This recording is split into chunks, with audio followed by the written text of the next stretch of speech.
On an unseasonably warm night in Philadelphia, Pennsylvania, we assume the action is going to heat up right inside the ring. 2300 Arena has become a hotbed of boxing on the East Coast. Tonight's going to be no different. Thanks for joining us for our special presentations of King's Promotions. Rich Quinones alongside my broadcast partner this evening, Mark Abrams. We've got another stacked card as always, culminating in our main event slated for 8 rounds. Carlos Rosario against Joshua Davis. And Mark, for Carlos, this will be his first headliner. You suspect maybe some butterflies, some nerves. Well, Carlos Rosario, after losing his first professional bout, has won 7 in a row, and he's lived up to his nickname as Rock Hands. He has scored some explosive knockouts tonight. Very tough test in Josh Davis. Yeah, and you mentioned Davis, a tough, durable, veteran, gritty boxer in the ring. Supposedly, we suspect he'll give Carlos Rosario one of his stiffest tests to date. Well, the crowd is assembled. We're ready for our first bout of the evening. For that, we'll go inside the ring to our ring announcer, Alex Barbosa. Tonight, the contest begins in the welterweight division. 6 rounds, welterweights. First, fighting out of the red corner. He makes St. Clair, Pennsylvania his home. He has 8 professional fights under his belt. This is Rafael Montalvo. And his opponent fighting out of the blue corner. He calls right here Philadelphia his home. As a professional, he has amassed 5 fights. This is Vincent Vinny Floyd. The man in charge, Gary Rosado. Let's go. Fighters in. Big guy, come on. All right, good.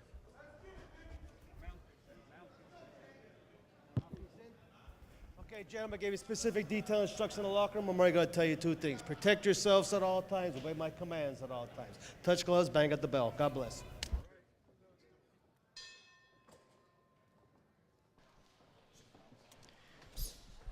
All right, as we get set for Montoya and Floyd, just getting underway. This one's slated for 6 rounds, welterweight. Floyd in the black, Montalvo in the red. Rich Quinones alongside Mark Abrams. Strikes me here earlier, just look at the records, Rich. Montalvo was building a reputation as a hard-punching upset specialist. He hasn't fought for 4 years. He's been out of the ring. He scored a knockout over Tuno. Vinny O'Brien knocked out DeCarlo Perez, a guy that we've broadcasted many times, and stopped the 4-2 J.J. Calderon. So he's in his first life, he was an upset specialist knockout artist. Let's see what the 4-year layoff did or maybe improved on him. Now, you bring up a good point. I mean, you look at it overall, dropping 4 out of 5, but the fact that you have a ton of ring rust and he hasn't seen action in 3 years, you wonder what he's done in those 3 years, if he stayed busy, if he stayed active, or at least had some type of consistent training. As we see early on, Floyd trying to use that height and that reach to his advantage midway through round number 1, Mark. Floyd, took 2 years off. He came back on March 11th, scored a second-round stoppage over Blaine Donker, 29 years old, southpaw out of Philadelphia. Again, slated for 6 early on, round number 1. It's got to be tough, too, when you have that type of layoff. We always talk about it. There's a difference between a part-time fighter and a full-time fighter, but when you take a year off, that's 10 years in boxing, let alone taking off 3. Yeah, it's 3.5, almost 4 now for Montalvo. Montalvo, the past few months, as he's landing some hard shots, like I said, he's always had a little bit of some punching power with the 3 knockout wins and his 3 wins. Straight rights, too, coming through, scoring under a minute to go in round number 1.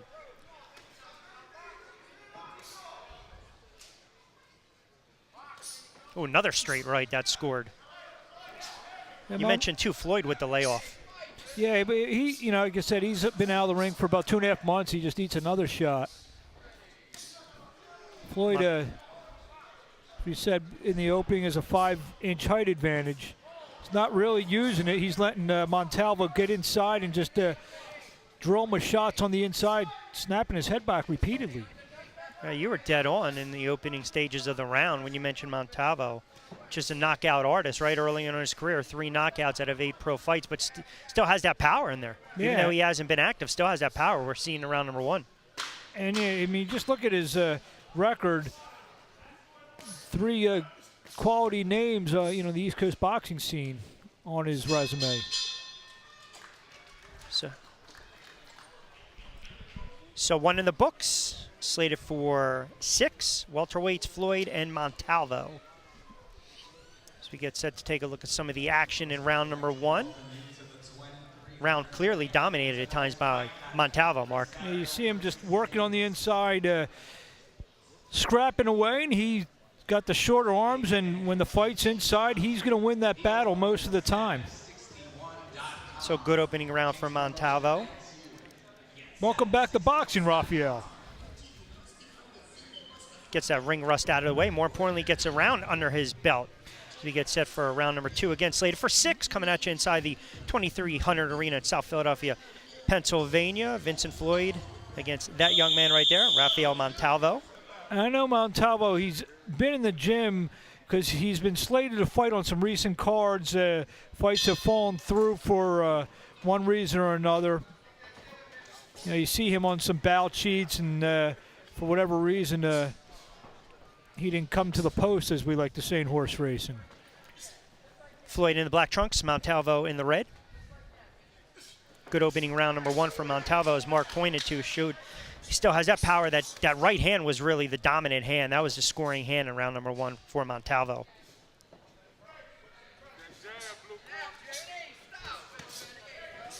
Good work again by Montalvo. Montalvo, he's found a way to get inside consistently, and he's winning these battles. Although Floyd has done a little bit better here in round 2, returning fire.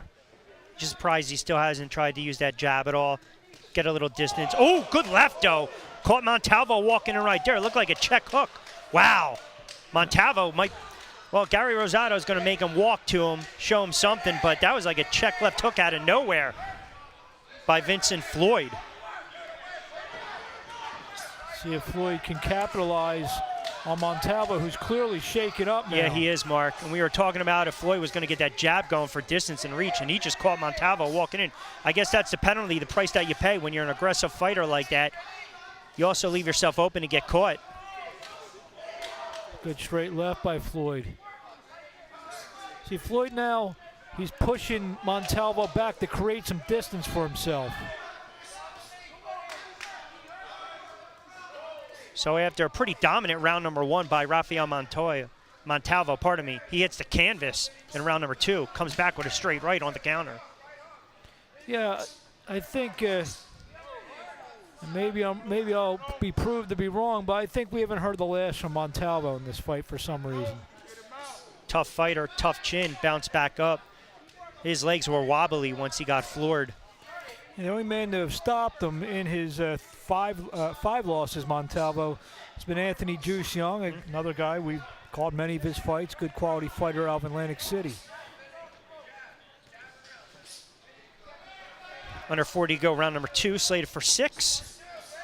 Straight right again by Montalvo. And Montalvo is working his way back into the fight. Good body shot there, Rich. Another straight right, but good counter as well by Floyd. I don't know if that knockdown woke up Montalvo, but he showed he was able to get back up off the canvas. Good fight early on, Rich. See if these guys can sustain it for 6 rounds or less. So we close in on 2 in the books here in South Philadelphia, Pennsylvania, 2300 Arena. Stack card put on by King's Promotions. Rich Kenyon is alongside my broadcast partner this evening, Mark Abrams. So an interesting round number 2 where we're talking about 2 fighters that have had some inactivity over the last several years. Montalvo, 2.5, 3 years. You mentioned ring rust. Floyd not as active as well. Gets dominated in round number 1, does Floyd, and then he comes back and he lands that nice hook up top that floors Montalvo in the second. Take a look at some of the action in the knockdown in round number 2. Seeing here, it was just a little left hand, as you said. Short and right on the button, and that changed the whole tide of the fight because up until then was all Montalvo. That was a good round, not only for Floyd, but the fact that I think he also found a home. He realizes too, Mark, that Montalvo is a tough, more compact fighter. He's aggressive. He's going to be able to throw. He's going to land. He's going to absorb some shots, but maybe Floyd found a home for that left. I would still like to see him maybe try to get that jab going a little more, use his height and his distance, as you brought up during the opening of this telecast. Yeah, Montalvo is probably the furthest he's been away from Floyd all fight. See if Floyd tries to keep him on the end of his right jab. Floyd in the black, Rafael Montalvo from St. Clair, Pennsylvania in the red trunks.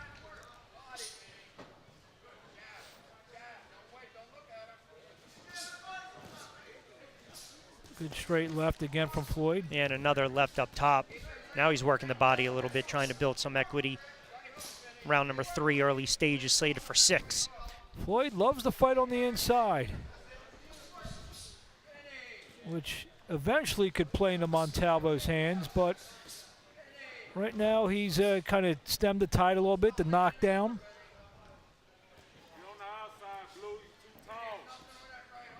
Yeah, he's got to step back a little bit, maybe give himself a little real estate to work with. Now it's Montalvo that's got Floyd up against the ropes. That's where Montalvo wants it. Probably these shots from Montalvo look slow. He got caught again, though. Same exact punch. Found a home for that left. Rafael Montalvo goes down the second time in this bout. This fight's over. And that's going to be it. Montalvo, hard time getting to his feet. Floyd with the knockdown in round number 2, and he makes it stick with the second knockdown and the stoppage in round number 3. Not bad for a fighter that really hasn't had a ton of activity. Yeah, Montalvo, it's amazing. For the first three and a half minutes of the fight, he looked great. He was landing some solid shots in close. It was the one shot that turned everything around. It was. He found a home for that left, as we saw in round number 2. And then you mentioned, too, Montalvo, because of the style of a fighter that he is, he's going to try to go and get inside and be aggressive. But we just saw, as soon as he backs up, boom, that guard was down once again. Straight left. And you see, he kind of created a little space there with just the slightest little push-off. It was so minute, but if you see it here, you see the slightest little push-off right here, and bang, with the straight left hip, the fight's over. Yep, textbook, second time was a charm for Floyd. All right, we'll come back. We'll step aside. When we return, we'll have the official time of the stoppage between Floyd and Montalvo. We'll come back from the 2300 arena.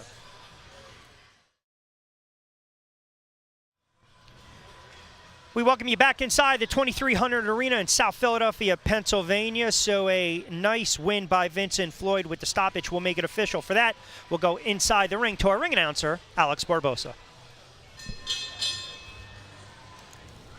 This contest comes to an end at 1:26 in the 3rd round. Your winner by TKO, Vincent Vinny Floyd.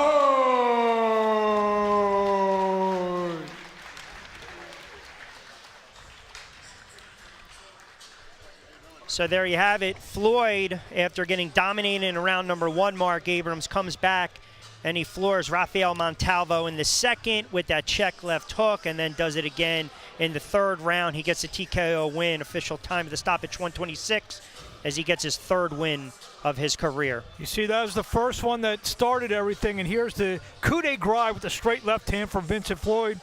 3-2-1 with 2 knockouts.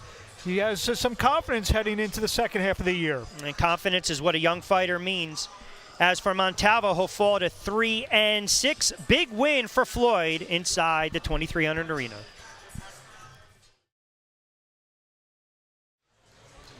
Welcome back, everyone, inside the 2300 arena as we get set for our next bout of the evening. Antonio Allen against Demetrius Williams. 6 rounds, junior welterweights. Mark Abrams, walk us through the tail of the tape. Antonio Allen at 6'4", one of the tallest junior welterweights you'll ever see. The other big number at 6 out, 42 years old, the age for Demetrius Williams. All right, back up top for the official introductions, Alex Barbosa.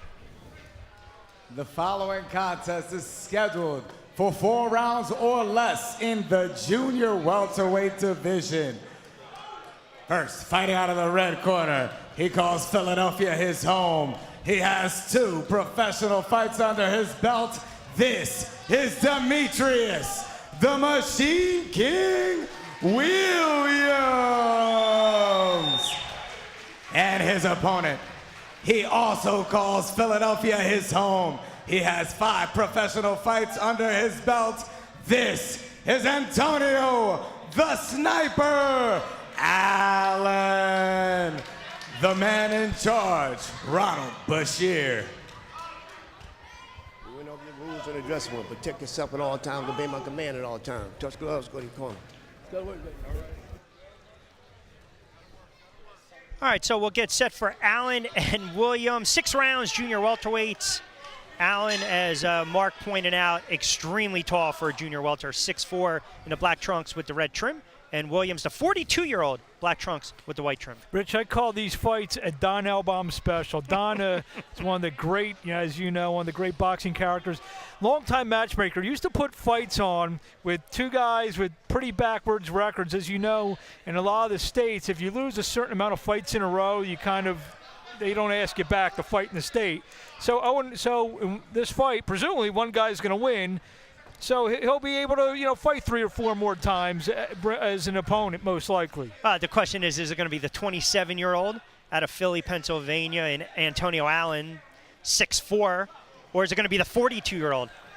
So either way, one of these young men will hopefully get their first pro win of their career this evening. Williams fought him September 1st, got stopped in 4 by Jonathan Figueroa. That was up the Foxwoods Casino in Connecticut. Allen, who had 25 amateur fights, so he had a little bit of an amateur career, was stopped in 3 by Jesus Perez back on December 10th, 2016 at the Sands Casino in Bethlehem, PA. And the Williams loss to Figueroa, I believe that was two of his losses, Mark, correct me if I'm wrong, against debuting fighters. Yes.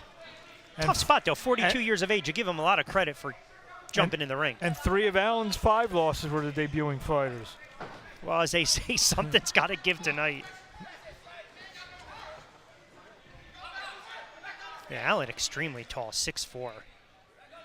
See, he should just be sticking out his jab. Yep. I mean, he's got 5 inches in height. It doesn't matter how you get it done. Just keep peppering with that jab and win it on the scorecards. Get out of here with your first pro win.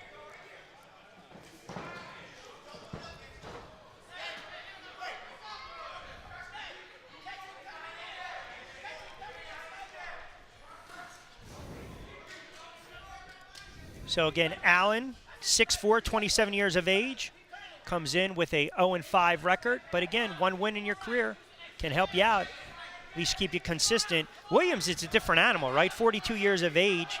Give him a ton of credit for stepping inside the ring.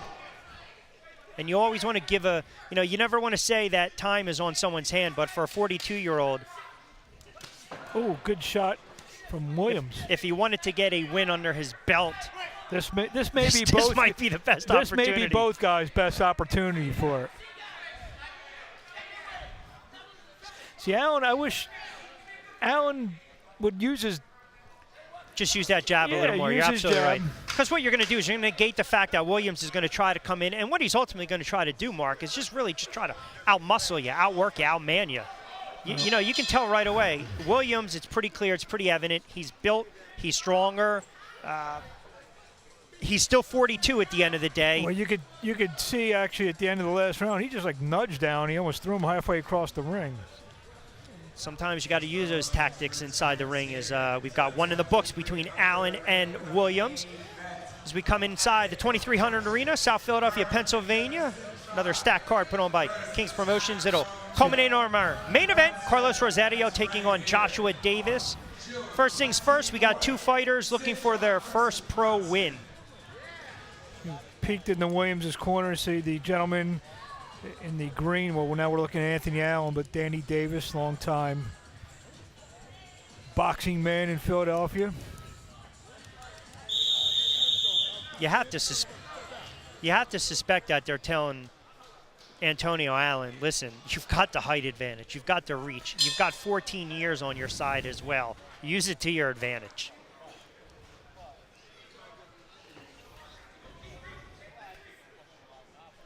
Allen in the black and red trunks. Williams in the black and white trunks. Williams, he's built like a linebacker. Comes in great shape. Well, if he's built like a linebacker, what do you say Allen's built like? I'd say maybe a college, perhaps maybe a college forward who's got to fill out a little more in hoops. You're too kind, Rich. We're in Philadelphia. Everyone's getting excited about your Sixers going forward, so we had to throw in the basketball. There you go. That's another show for another day. See, that's what Allen, I don't even know what happened there. It looked like he just got pushed again. I think they got their feet tangled, and he slipped. Pretty clear it was a slip.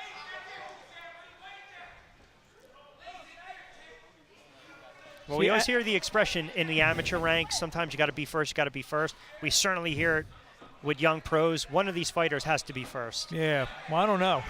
I mean, they're just looking at each other. Allen should just be just throwing punches. I mean, you're fighting against a guy who's 0-2 who... Well, he's actually shown zero offense as well. Exactly. You're going against an opponent who hasn't posed any threat whatsoever. And that's why Allen, who has some tools, when I use the word tools, he's got a length advantage. Williams has not shown any inclination of trying to get inside. He's just following Allen around. Allen, if he threw a few punches, could win rounds pretty easily here. Yeah, these are the fights that are not. And again, I don't know if it's just awkwardness, timidness, tentative. But these are the fights that routinely are so rough to score because they're not aesthetically pleasing. And you're right, at the end of the day, you've got 4 rounds to work with. You go through round number 1, tough to score as well because there were no punches thrown. And certainly when the ones that they were thrown, they weren't really cleanly landed.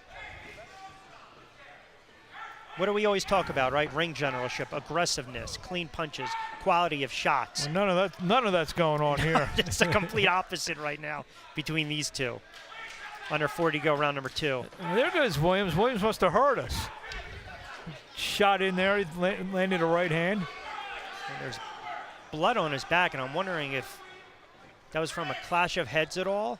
Yeah, I don't think it was a clean cut somewhere. Yeah, and you can see it looks like it's right over Allen, right above his brow. Not wishing anything on anybody. You think we get lucky and get this fight stopped early? Well, I'll tell you, if Williams actually inserts himself a little more, believe it or not, he's shown that he's the more aggressive fighter through 2 rounds. Now, Williams is going back to his corner. I guess the doctor's now going to check this cut. Yeah, I don't believe it was from a punch. I think it was a clash of heads. That's a pretty nasty cut, too. It's in a bed. It's right on the eyebrow. That's the worst spot. If that blood starts to trickle down, obscures his view. Now, again, if this is an 8 or 10 round fight, might be a different story. But if you're Williams, right, first rule of thumb, just go right after that eye. Go right after that eye. And if you're Allen, you should try to go for broke. Haven't even seen him at once, use his jab at all. 6'4" frame, height, length. Hasn't been able to get that going through 2 rounds.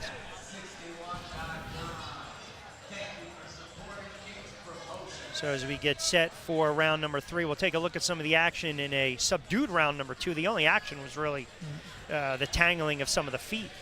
And that trip we saw Allen go down, Mark. And right before the replay, you saw the cut. A little deep, and it's kind of diagonal, so.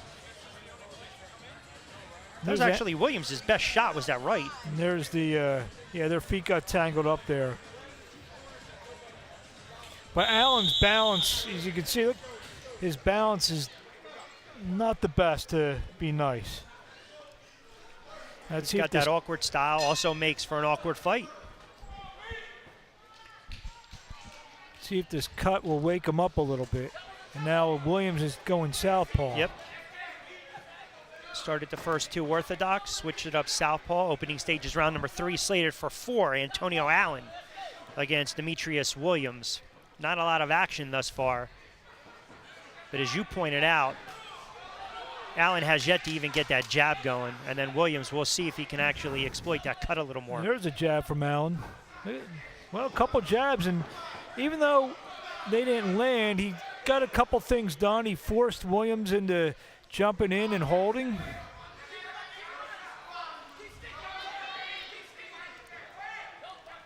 But he knows, too, there's going to be a moment where Williams is going to try to get in. So if he gets that jab going, if he gets his stick out there, at least we've talked about this. We even talked about it last broadcast. Sometimes you just got to give that appearance to the judges that, that you're doing something. Exactly.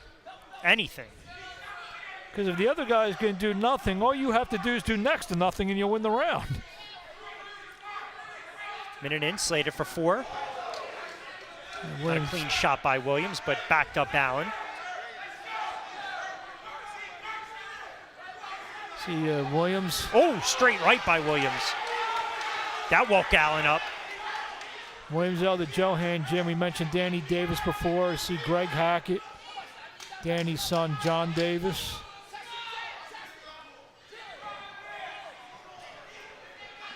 Williams getting a little more confidence in round number 3, landing some flush rights. As Mark alluded to, started orthodox, switched to southpaw, moving around.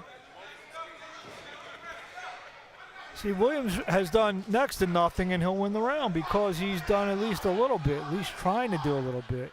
He's landed a couple of those straight rights. Allen looks like he's tired already, Mark. Williams is 42 years of age. Allen comes in 27 years of age.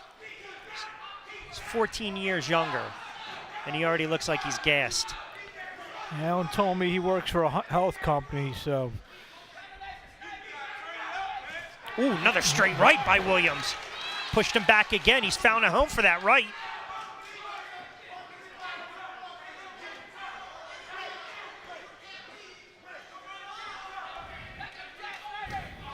That mouthpiece is wide open.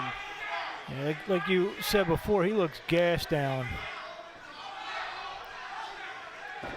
Maybe he's just saving everything for the 4th round.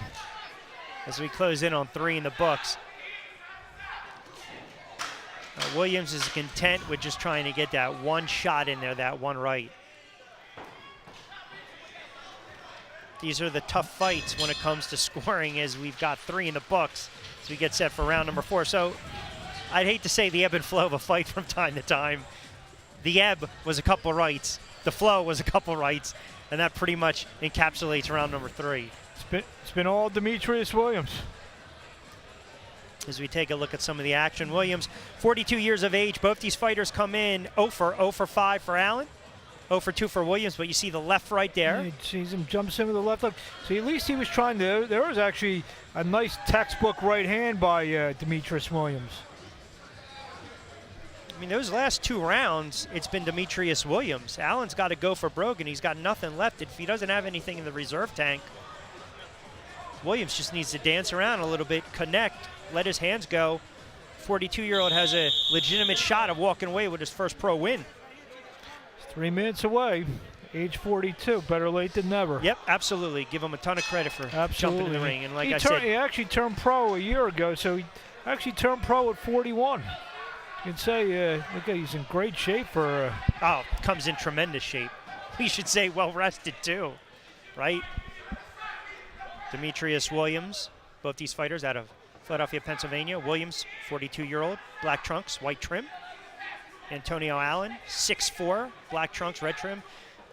He's going to go back and he's going to watch his fight and he's going to realize he failed to use his height and his reach to his advantage. I don't know if it would have made a difference in the fight, but if he would have done that from the on-start, who knows? And that's why you have an amateur career, to establish your boxing ability. And he had 25 amateur fights. Which, depending upon where he fought, quality opponents, 25 to 30 amateur fights it's a pretty good resume for amateur boxers. It's enough to at least kind of get an idea of what to do in the ring. It's also enough to understand what your style is going to be, if you're going to be a pro ready or have a pro style. Well, Allen has a minute and 45 seconds to. He just got caught with another right hand. There's been 4 shots in this fight, 4 straight rights by Williams. That's probably going to be the difference in this one, because Allen has shown no offense whatsoever this fight. And he really does look gassed. Yeah, he's tired. 27-year-old's tired. The 42-year-old's actually. He's outworking him. He's pushing the pace, dictating the fight.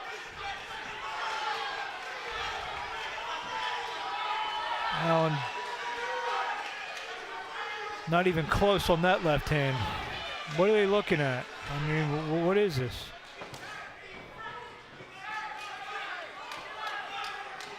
This is a perfect example of one fighter understanding after one round, if he just pushes the pace, throws a little bit, outworks his opponent, he's going to win the fight. It's been that straight right. Yeah, that's it.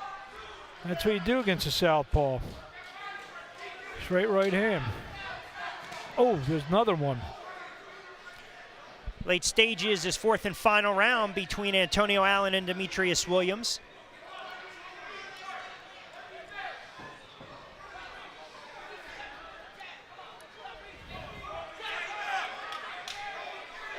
Antonio Allen might start to think maybe of another career because he hasn't even come up. He did not even show up tonight to fight. No. Just walking around for 4 rounds.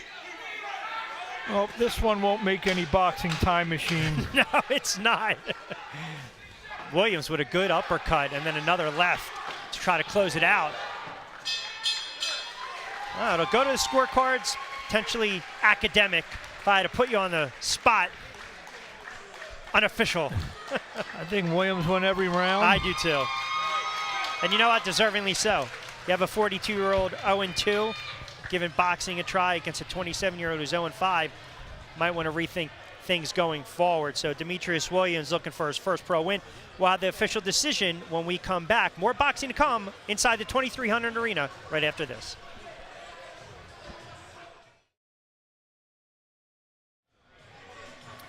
Welcome back, everyone, inside the 2300 arena, South Philadelphia, Pennsylvania. Let's go up top to Alex Barbosa to get the official verdict on this one between Antonio Allen and Demetrius Williams.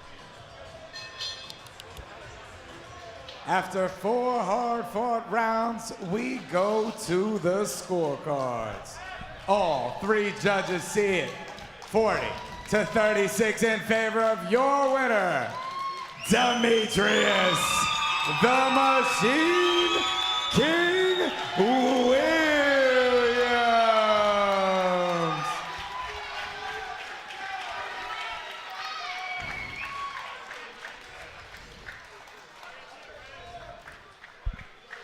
So Demetrius Williams gets his first pro win. He'll improve to 1-2. Antonio Allen will fall to 0-6 and really did not put up any type of fight. But congratulations to the 42-year-old Demetrius Williams getting his first pro win. And you know what? Deservingly so.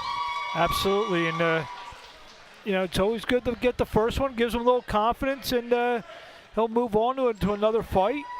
I don't know what Antonio Allen's going to do, but it's a good win for Demetrius Williams. 27-year-old Allen came in 0-5. He'll fall to 0-6. For the 42-year-old one, turns back the clock and gets his first pro win. That, of course, is Demetrius Williams. More boxing to come from Philadelphia right after this.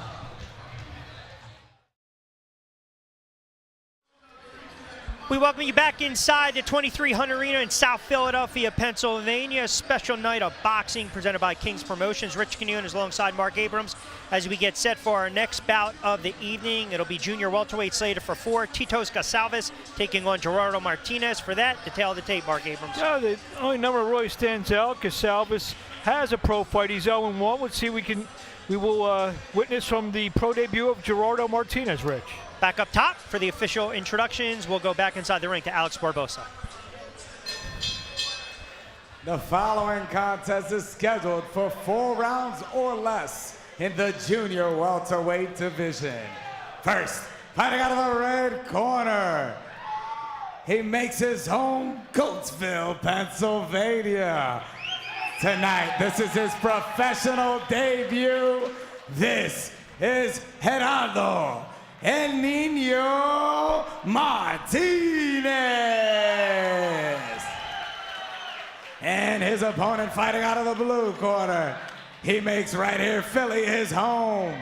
He has 1 professional fight under his belt. This is Titos Gonsalves. The man in charge, Ronald Bashir.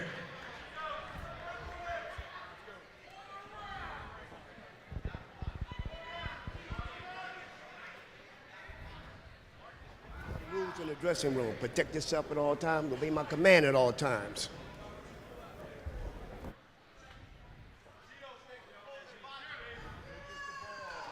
As we get set for Martinez and Gonçalves. Again, this one's slated for 4 rounds, junior welterweights. Martinez making his pro debut, as Mark alluded to. Not much of a background on this young man. Gonçalves fought on March 17th at the Santander Arena in Reading, PA. Dropped the 4-round unanimous decision to Jesus Perez. Gonçalves in the black.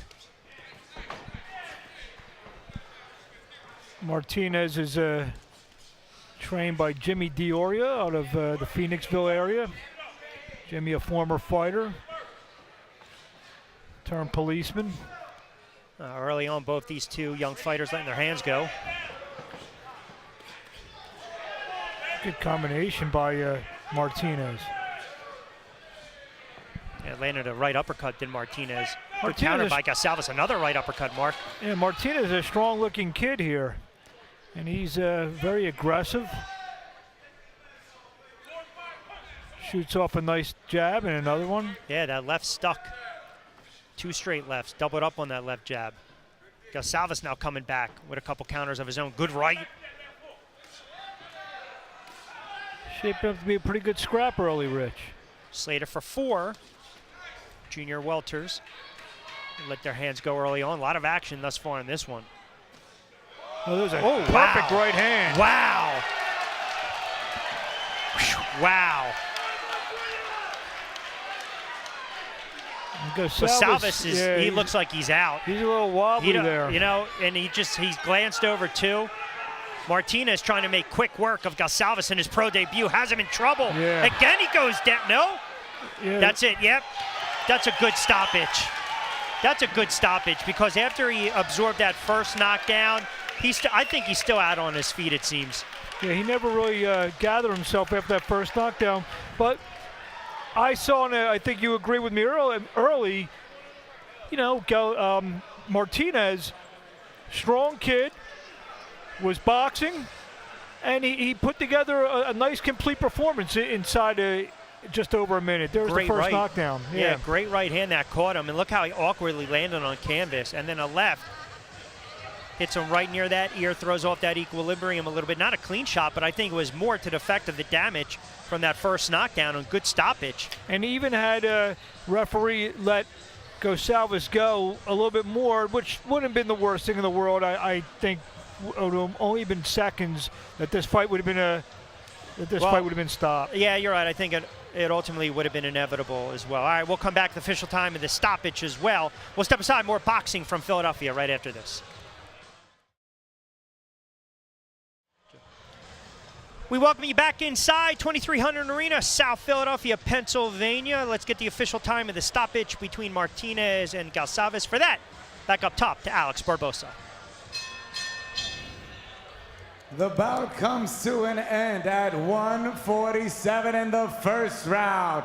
Your winner by TKO, Gerardo El Niño Martinez.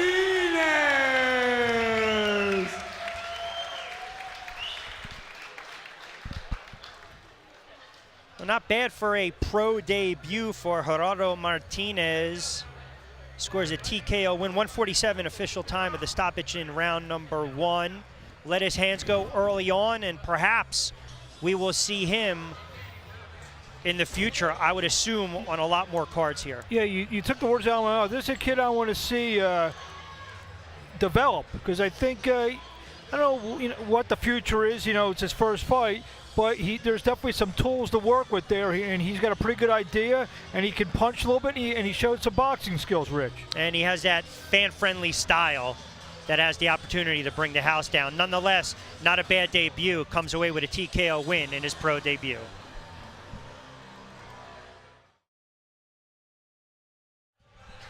Welcome back, everyone, inside the 2300 Arena. Special night of boxing presented by King's Promotions as we get set for our next bout of the evening. Steven Ortiz taking on Hector Herrera. It'll be slated for 6 rounds, contested at lightweights, and for that, for the tail of the tape, Mark Abrams. 5'10" Steven Ortiz, pretty tall for the weight, 23 years old, just a youngster, but has a pretty good future, Rich.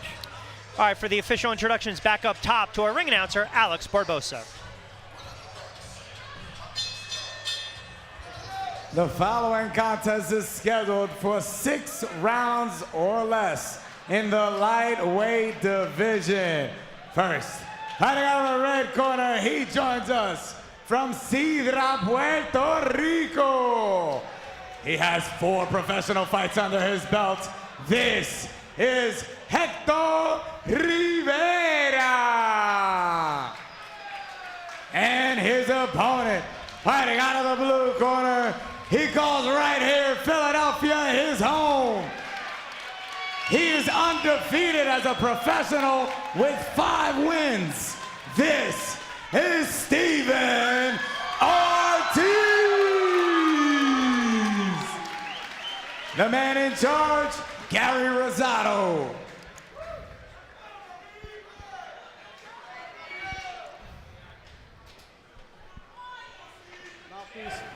Mouthpiece. Okay, gentlemen, I gave you specific detailed instructions in the locker room. I'm only going to tell you 2 things. Protect yourself at all times. Obey my commands at all times. Touch gloves, bang it.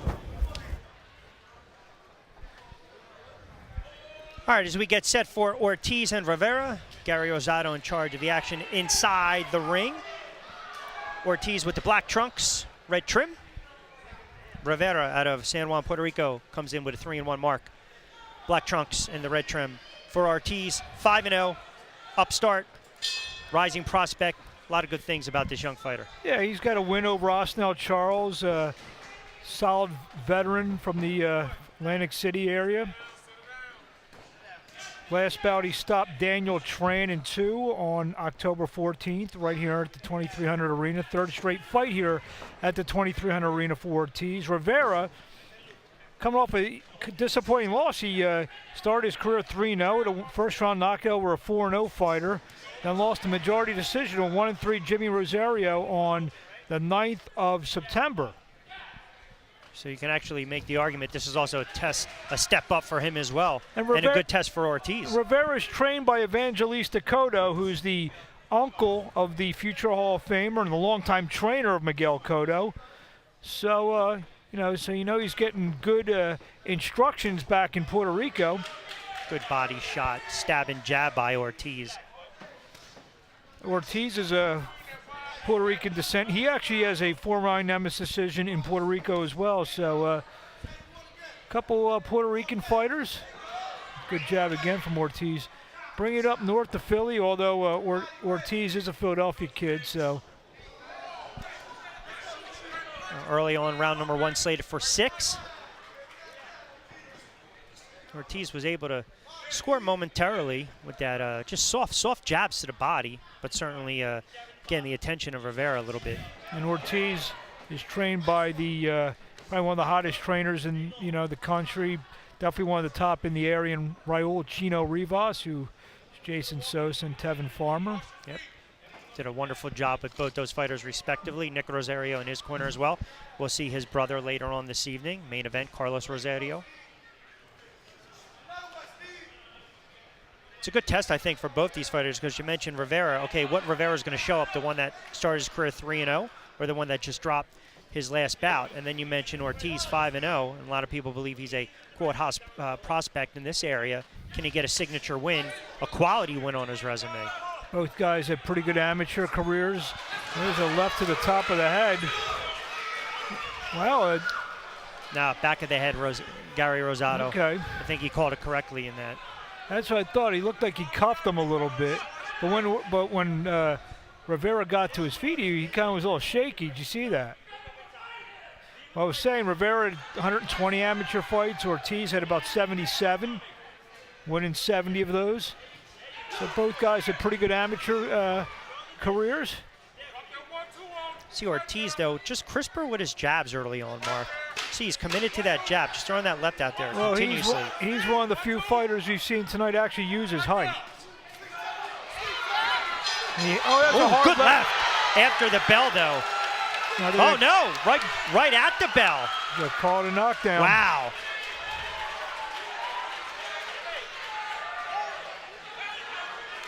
Now he'll get out of the round with Rivera. Wow, unbelievable. So right at the bell, connected with that left. Clean round, 10-8 round, dominant round by Steven Ortiz. Ortiz may be one of these kids that he turned pro at 21, had some fights early, couldn't score any knockouts, although he was a superior fighter.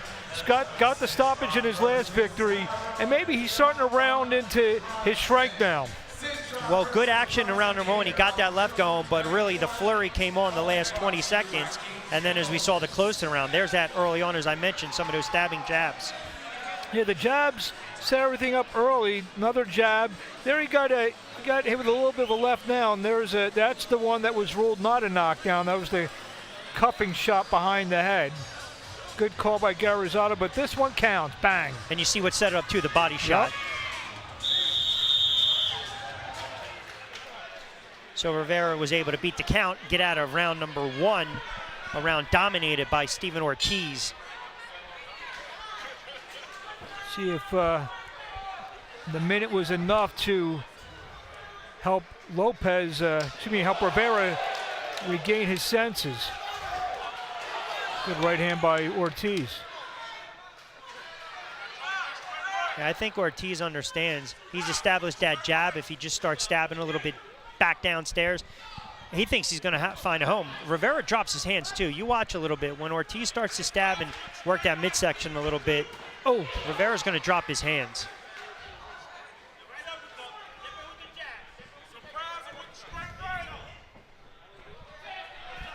Ortiz black trunks, red trim. Rivera black trunks, green trim.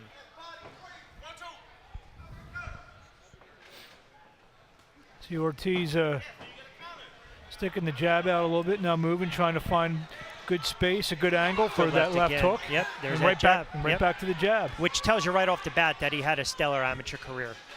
Because a lot of these amateurs too, before they turn pro, 20, 30, 40 fights, they always find a way to come back to that jab. They'll throw as many combinations as you want, but they always bring it back to that jab. It's called being well schooled. Very sound fighter. You can hear his corner from where we are at the broadcast table telling him, keep that jab out there. Ooh, good left again up top. Now counters another body shot, does Ortiz. And came right up with the head of the left. 3 left hooks there following that jab.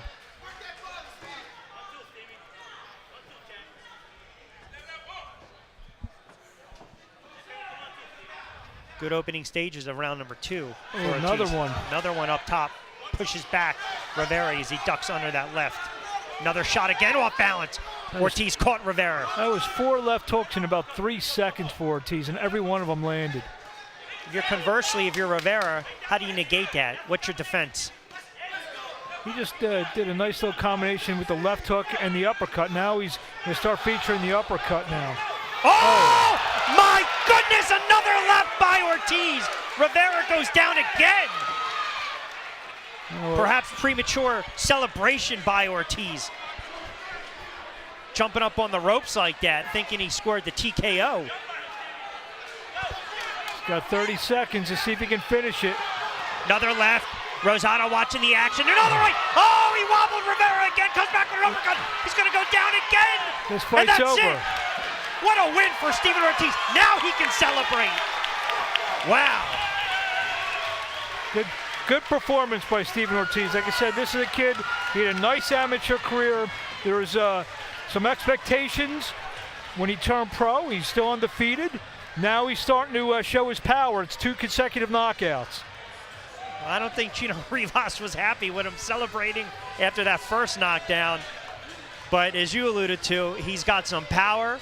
He's got a promising career going forward as we take a look at some of the action. Both knockdowns. There's that left right there you talked about, right on the chin. Mark Abrams.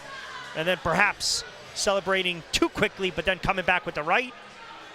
Stumbling and wobbling Rivera, and then cleaning him up. You know what I liked about Ortiz? He used the whole arsenal. He used the jab, very good at the left hook, uppercuts, and some straight right hands. He showed everything in about a 4.5, 5 minute stretch.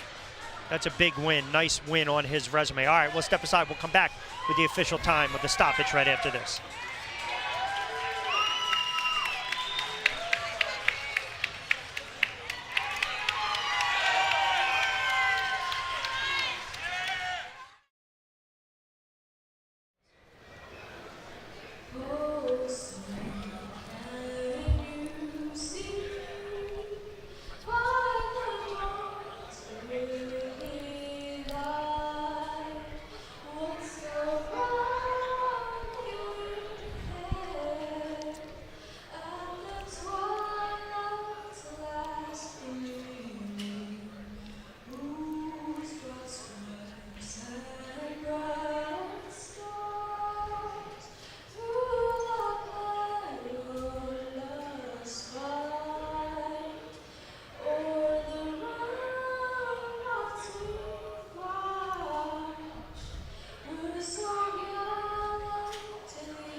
We welcome you back inside the 2300 Arena, South Philadelphia, Pennsylvania, as we get set for our next bout of the evening.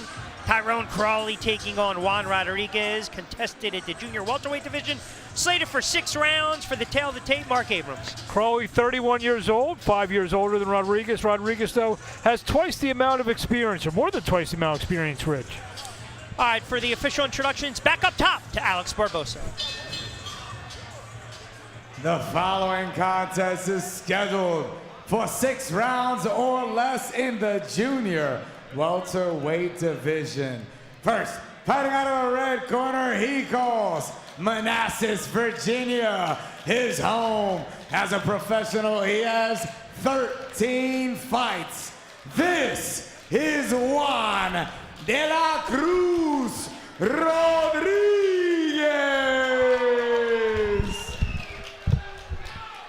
And his opponent, fighting out of the blue corner, he calls Philadelphia his home. As a professional, he is undefeated, 6-0. This is Ty Crawley.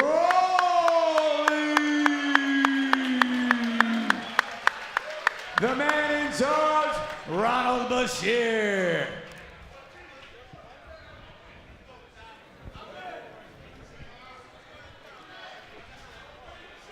Rules in the dressing room. Protect yourself at all times. Obey my command at all times. Touch gloves. All right, so we get set for Crawley taking on Rodriguez. Crawley comes in with a 6-0 mark in the black trunks, white trim.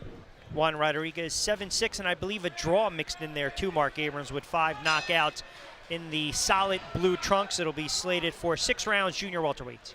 Well, Crawley, it says on the stat sheet here he's a southpaw. He comes out in the orthodox stance here early. Lands a straight right off the start. Now Rodriguez wants to make this a slugfest. Now Crawley goes back into the southpaw stance. Crawley's a guy 6-0, the son of the former world title challenger, who's also working his corner, Tyrone Butterfly Crawley. He's had a little activity as well. 3 years away, right? Couple knockouts before that. I should say a couple straight wins, 2 straight wins, pardon me, before a 3-year layoff. Even now, this is his first fight in about 10 months. He stopped. He won a 6-round unanimous decision over Alexander Tremecco back on July 9th, where Rodriguez defeated David Gonzalez, who's 8-1-2, a King's Promotions fighter, back on March the 11th here in Philadelphia. Rodriguez has been a guy, he's fought a lot of the guys that we know. We see Michael Fox, and good shot by Crawley there. You know, you see fights, losses to Mike Fox, Anthony Young. Yep.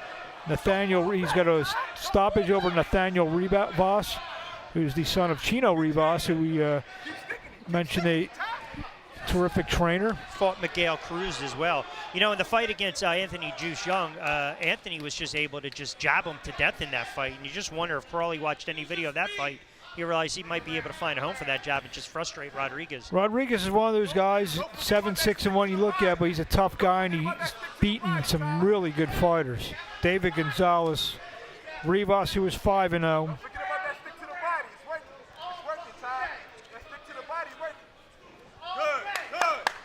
Crawley doing a good job cutting off the ring. Round number 1, under a minute to go. Slated for 6.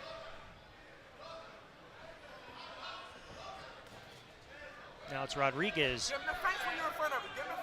trying to be the more aggressor of the two. Tries to slip that left jab in there, nothing doing.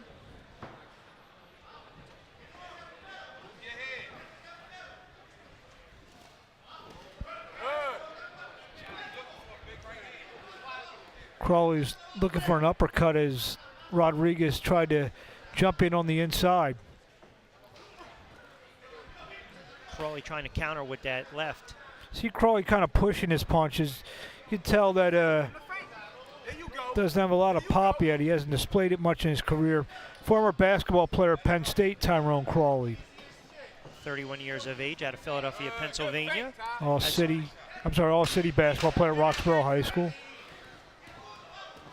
Stabbing left to the body, Rodriguez, as we Close in on one in the books between Crawley and Rodriguez inside the 2300 Arena, South Philadelphia, Pennsylvania. Another stacked card put on by King's Promotions. Don't forget our main event still to come. Carlos Rosario taking on Joshua Davis, slated for 8 rounds, lightweight. First things first, though, round in the books.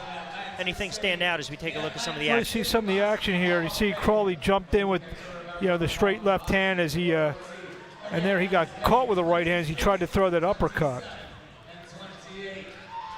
Take a look inside Crawley's corner, as Mark mentioned, 6-0. Interesting enough, though, southpaw, but started off orthodox. Yes. And then immediately switched back to southpaw. Juan Rodriguez, 7-6-1, 5 knockouts out of Manassas, Virginia. Again, slated for 6 rounds. In fact, the win over Rivas is right here at the 2300 Arena. Anything that stood out, round number 1? Thought Crawley, maybe with that shot that we saw on the replay, probably eked it out because of that. It's the one thing you'd probably remember from round 1. Other than that, not much. Again, Crawley, he's switching up. He comes out orthodox, pivots, goes southpaw, just trying to confuse Rodriguez. Smart thing Rodriguez was doing was getting the jab out there, too. He show it for some defense, set up that offense. He was able to land 3 straight opening stages of round number 2. Crawley's an athlete. We mentioned the basketball player, so he's going to try to move his legs and, move around the ring, try to stay out of harm's way. He mentioned not much of a puncher. There's a nice little flicking right hand. One thing about Crawley, though, at times, his head is stationary. He doesn't move his head as much as Rodriguez moves his head. Well, Rodriguez is trying to move his head to get inside.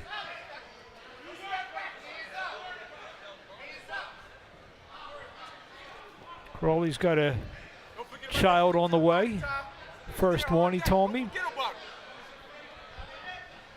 Rodriguez cutting off the ring. Rodriguez in the blue trunks, Crawley the black trunks, white trim. Midway through the second, slated for 6.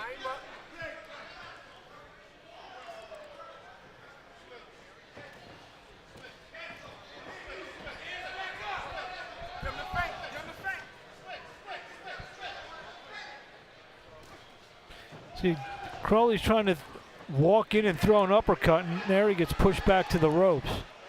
Trying to walk in and throw the uppercut, leaving himself open to be countered. Rodriguez is trying to manhandle him against the ropes. Now it's Crawley back on the attack.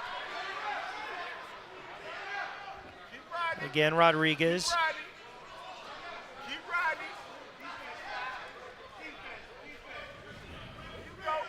Your number 1 ranked super middleweight contender in the world, Jesse Hart, barking out instructions just behind us, Rich.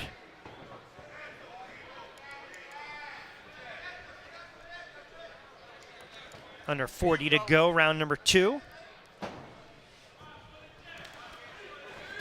Ooh, good right uppercut. That one got in for Crawley. Solid shot. Got the attention of Rodriguez. A good combination as well by Crawley as we close in on 2 in the books. Crawley's switching up his stance at every opportunity, so you don't know if you're going to be facing the southpaw or an orthodox Crawley.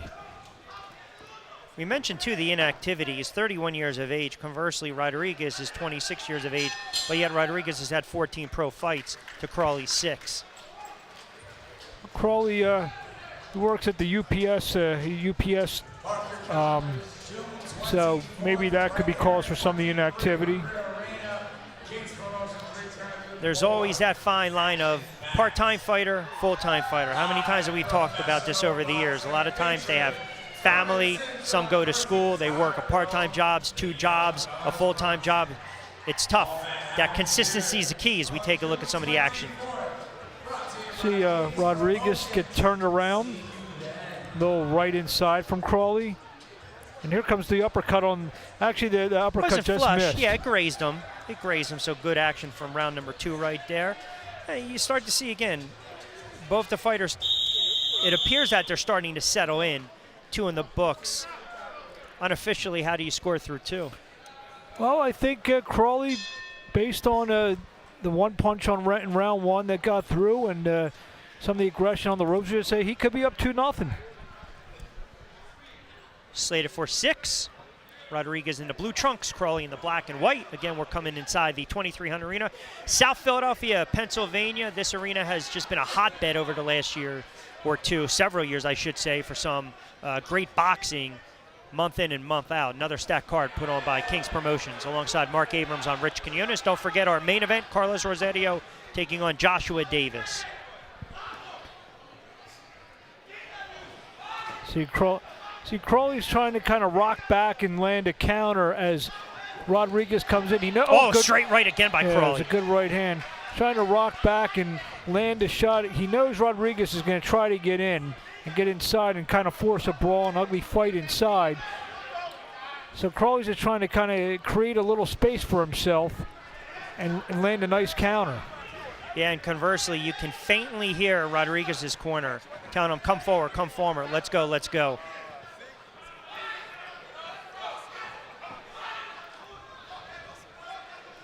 There's another straight right hand. Midway through round number 3. So Crawley's finding a home for that right hand, Mark. Nice comment. There's nice 3 punches put together by Tyrone Crawley. Rodriguez walking into a boatload of punches right now in round number 3. I call him the baby butterfly. Oh, another right by Crawley. I pretty much have seen all of Crawley's fights, and this is the most I've ever seen him sit down on his punches. I think there's a little blood maybe from the nose of Rodriguez. Most likely courtesy of those rights. They have been landing with precision this evening for Tyrone Crawley. And I wonder if all this switching is kind of befuddling Rodriguez a little bit. Another counter right from Rodriguez. Could well be. But he's not even letting his hands go. Crawley was about 4 pounds over on his initial attempt at weight. Ran back, ran the treadmill, lost almost 2 pounds. So there's a couple pounds over the weight. After some negotiation, the fight happens. We'll catch a breather right here for the inadvertent low blow. Rodriguez offered to touch him up. Crawley said nope. Under 20 to go, round number 3.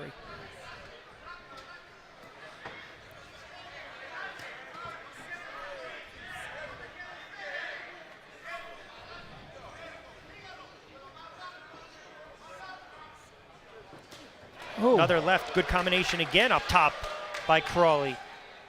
You see from the mid stages of round number 2, the tide of the fight is clearly shifting in Crawley's favor. Nah, he's this is maybe the best I've seen him look. He's fighting a real solid veteran opponent as well. Veteran with 14 pro fights. Crawley comes in 6-0. You mentioned the inactivity thus far, 3 rounds in. Good performance by the southpaw. See if he can carry some of this momentum that we're watching into the second half of the fight. Good solid shots, 3 right there.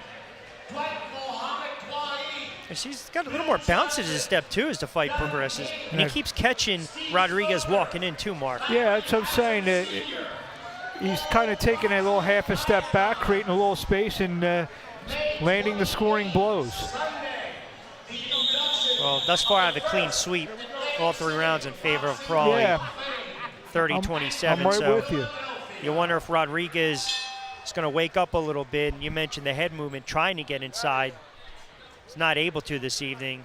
See if he just tries to manhandle Crawley, get him up against the ropes, and tries to work the body a little bit, generate some type of offense.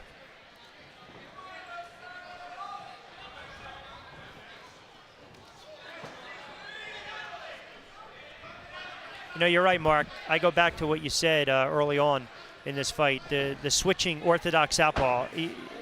You start to see every time he does it, there's that moment, a couple moments where Rodriguez is extremely tentative, thinking, not fighting, not boxing. It's confusing even me. I don't know which way he's going to wind up. Certainly frustrating his opponent. Juan Rodriguez in the blue trunks, Tyrone Crawley in the black trunks, white trim. Nice little duck under. Just missed with that uppercut.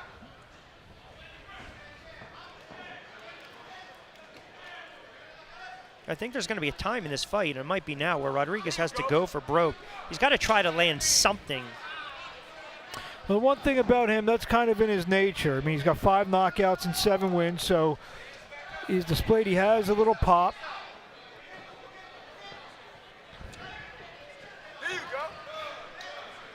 I like what Crawley's doing, though, as he sneaks in. He's bouncing up around a little bit like a jackrabbit, but he's moving his feet well. Even when he's switching, he's getting in quickly, whether it's a left or a right, or a counter shot, and then he's moving back out of harm's way.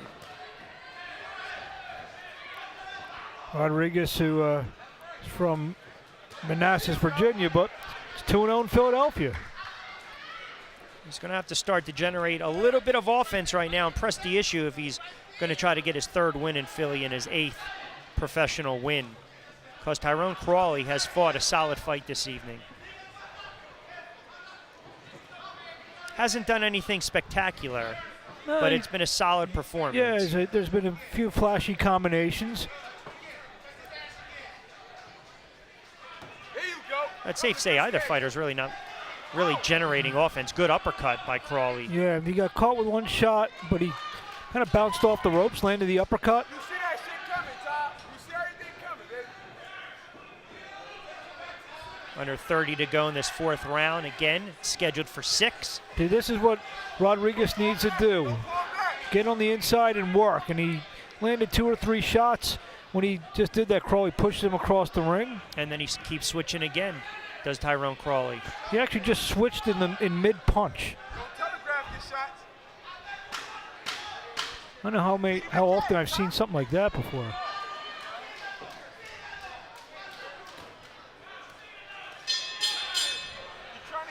So an interesting round between Tyrone Crawley and Juan Rodriguez. Crawley coming in 6-0, 31 years of age, a southpaw, but you wouldn't tell by watching him this evening as he keeps switching back to orthodox. We take a look at some of the action. Good duck under. That was a little behind that. That was the uppercut that just missed. He had the right idea on that, but he just missed with that shot. And there was the uppercut off the ropes. So 4 in the books as we await the 5th round, slated for 6. If you're Tyrone Crawley, you're probably sticking to what got you here already. He's moving around, he's switching. Obviously, there's some confusion there on the behalf of Juan Rodriguez. Doesn't know when to set his punches, really can't follow Crawley around the ring like this. But we did see there were a couple spurts by Rodriguez where he started to press the issue a little bit. He was able to land. What does he need to do to have success over these final 2 rounds? He has to make it an ugly fight. He has to get in there, move his hands, and hopefully he lands something. He's capable. He's gotten close a couple times, but Crawley has been in control from the opening bell. You see the mentality right away. He's trying to at least grind it out and get inside. Rodriguez in the blue trunks. Crawley in the black trunks, white trim, slated for 6.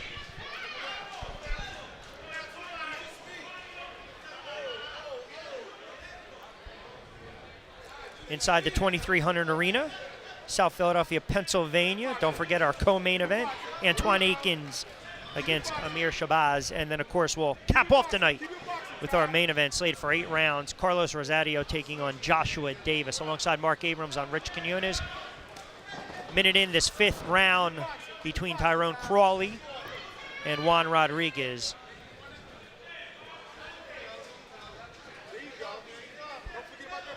Rodriguez trying to cut off the ring. Still, Mark, there has to be a point, and perhaps it maybe is past, where he's going to have to go for broke and let his hands go. We saw him connect with that straight right. Well, the one thing I will say, he definitely is trying. Just that Crawley has answers for everything that he's trying to do. There, like I said, he just tried to get in, land a right hand. He just a day late and $1 short with that right hand. How much do you think the switching from southpaw to orthodox, primarily a southpaw fighter, and we saw 10 seconds in this fight, he started southpaw, went right to orthodox? No, I think it's definitely been a factor in the fight. Just showing him different looks. He's landed, Crawley's landed some good combinations, some good shots from both stances. Maybe he's starting to get a little bit tired, Crawley, as his punches are a little, well, there's a nice crunching shot, a good body Good shot. body shot, yeah. Not sitting on those punches like he was in round number 2 or 3. He's been outworking, though. I think, to paraphrase, he has been outworking Rodriguez. You know, the appearance from the viewer home, you might not agree with that, but he's moving around. We talk about the ring generalship, and he's landed. Hasn't been often, but he's landed when he's had to.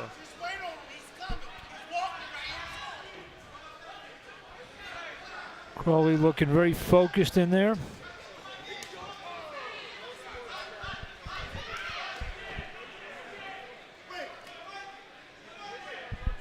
Under 20 to go, this 5th round, again slated for 6. It's got to be a frustrating night for one Ron Rodriguez. Crawley's never lost a fight, he told me. He's 20-0 as an amateur, 6-0 as a professional. So he told me he's undefeated in the ring. I always find it amusing how any fighter, especially when you talk about their amateur record, they know their record to a T. You say, hey, you were 22-1. They say, no, I was 23-1. You know, you cannot make that one mistake. But fighters have been known to embellish their Yeah, exactly. amateur. Yes, many have. You take a look at some of the action in round number 5. A couple moments there for Rodriguez, but you mentioned every time he tried to get nice in. solid punch from So thus far, I have a Crawley. clean sweep for Tyrone Crawley as he looks to improve to 6-0 as we get set for the 6th and final round.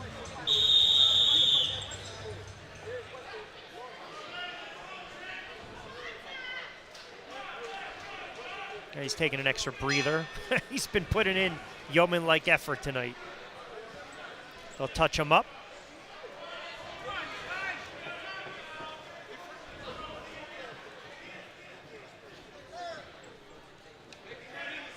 Rodriguez starting off like he's fighting from behind, trying to be aggressive. Now finally, Mark, Yeah. 5 in, starting to work the body a little bit. And he landed it right and got caught with one for his troubles.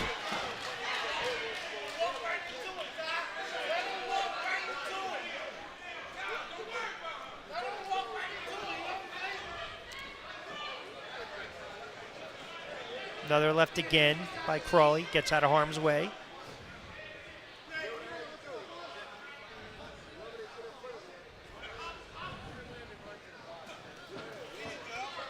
Crawley jumps in, lands a left.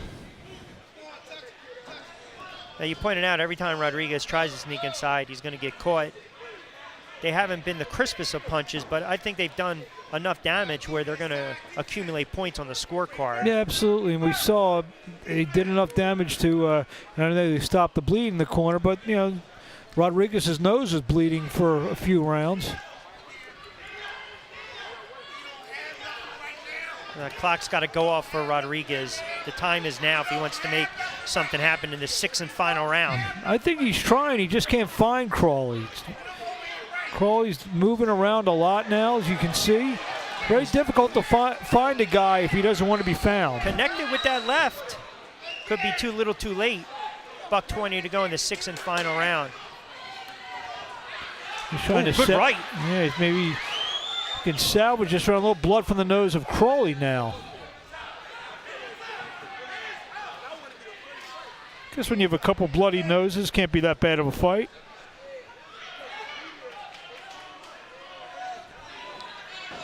Ooh, straight right by Crawley.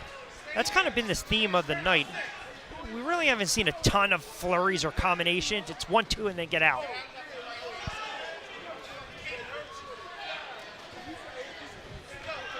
Crawley, like almost like faking, like he's going to come in using his shoulder, and he kind of pivots out. Playing his version of the four corners defense. Under 30 to go, the 6th and final round between Tyrone Crawley looking to improve to 7-0 in his career against Juan Rodriguez.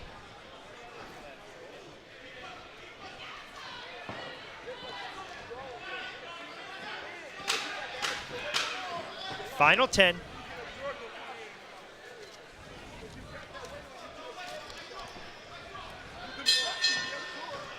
And it'll go to the scorecards between Crawley and Rodriguez. We'll have that decision when we come back. More boxing to come inside the 2300 Arena, South Philadelphia, Pennsylvania, right after this.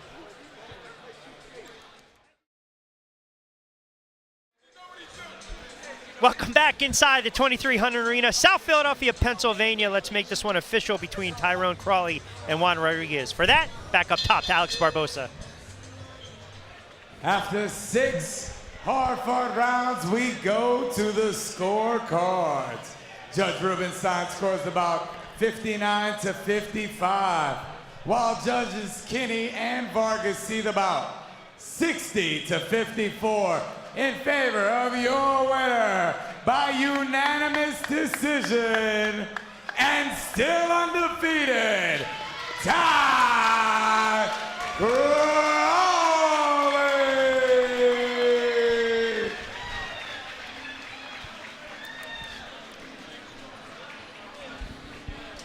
So 60-54, 59-54, 59-54. We added 60-54. Solid effort, yeoman-like effort by Tyrone Crawley to improve to 7-0, Mark. I can see Rodriguez maybe squeaking out the final round, but Crawley was in control. He won the fight. He goes to 7-0, and if you ask him, he's 27-0 as a boxer. Right, exactly.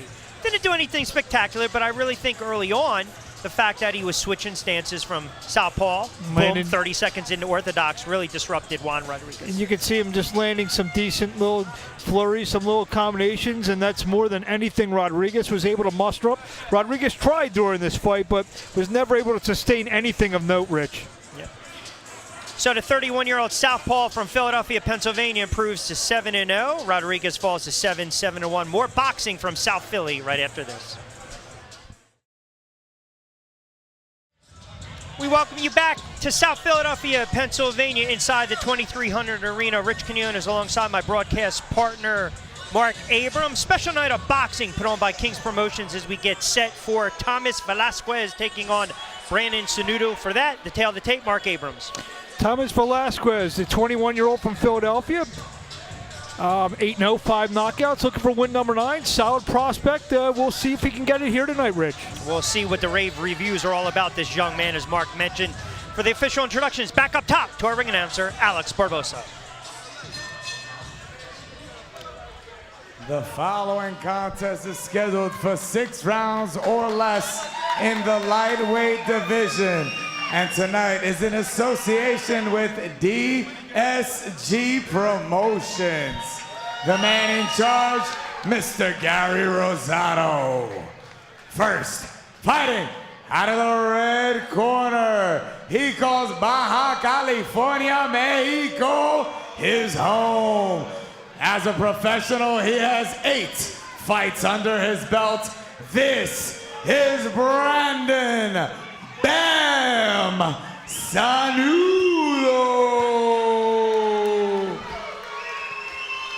And his opponent fighting out of the blue corner, he calls Philadelphia his home. As a professional, he is undefeated, 8-0. This is Thomas Stunner Velasquez.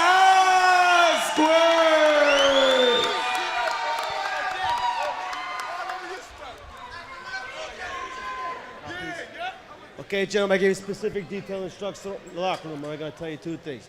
Protect yourselves at all times. Obey my commands at all times. Touch gloves, bang at the bell. God bless.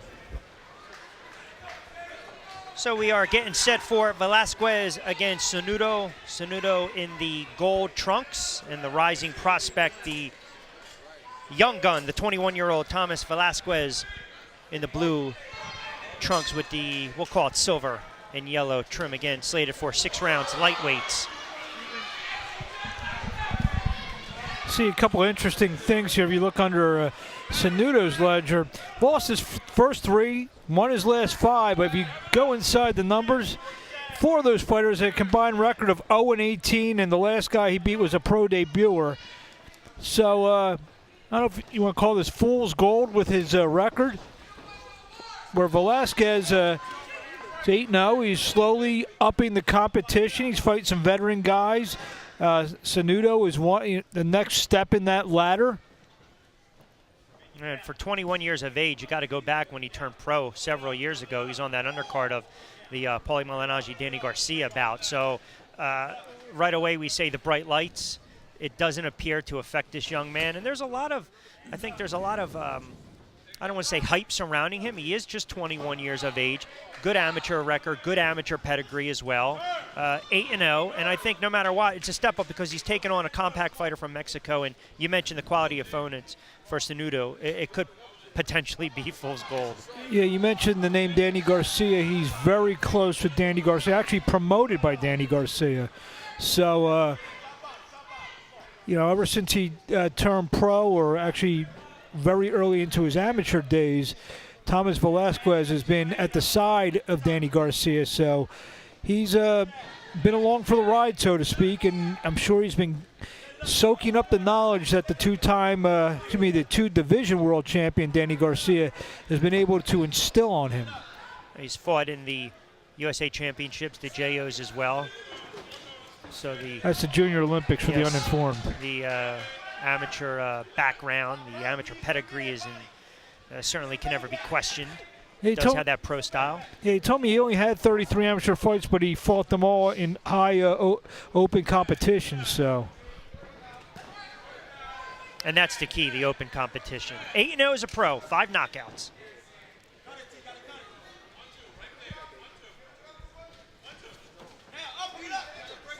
Cenudo was a few pounds over the weight limit. A couple good body shots by Velasquez as we close in on under 30 to go in round number 1. Velasquez trying to sit down on that right hand.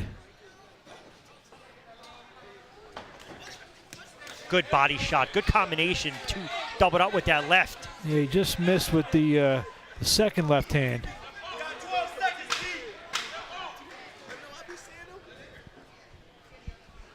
You mentioned the quality of opponents. I should say the quality of the competition in the amateur ranks. You can see around in the books. If you haven't watched this young man before, he certainly has that pro style. One of the books, Velasquez and Cenudo. So do not forget, we still have our main event of the evening. Carlos Rosario taking on Joshua Davis. 2 talented fighters. Rosario comes in 7-1, Davis 10-1.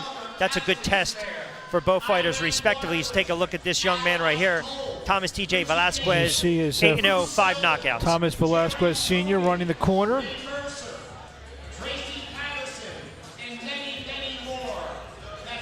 So he's slick, moves around very well, fast hands. So take a look at Brandon Cenudo. You mentioned that he had to drop a couple pounds. Yeah, well, Cenudo has to, in round 2, start to assert himself. He did a lot of circling the ring and not doing much in round 1. He just let Velasquez dictate the pace, and Velasquez was able to sit down, land some good right hands, and thought he won that first round pretty easily. And he came in, official weight was 142. Velasquez was 134. See, Velasquez does look the fresher of the 2. Yeah, Velasquez just wanted to take the fight, and he believes he's very confident. He's got win number 9 in front of him. If round 1 was any indication, he's on his way. Trying to check the body a little bit now, trying to be a little more persuasive with his body shots. Chasing around Cenudo.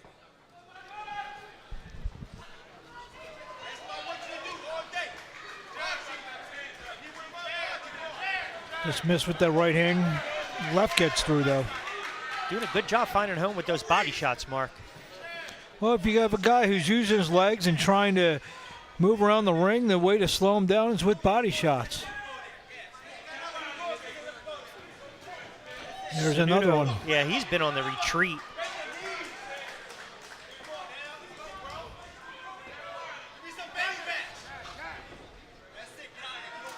Velasquez in the blue trunks, white and yellow trim. Cenudo in the gold paper trunks. coming in 5-3, 2 knockouts. Turned pro back in 2010. Mark mentioned came in a little heavy. Good right hand from Velasquez. Another good body shot. It's really the only first attempt at offense by Cenudo. Yeah, tried to come back with a couple counters.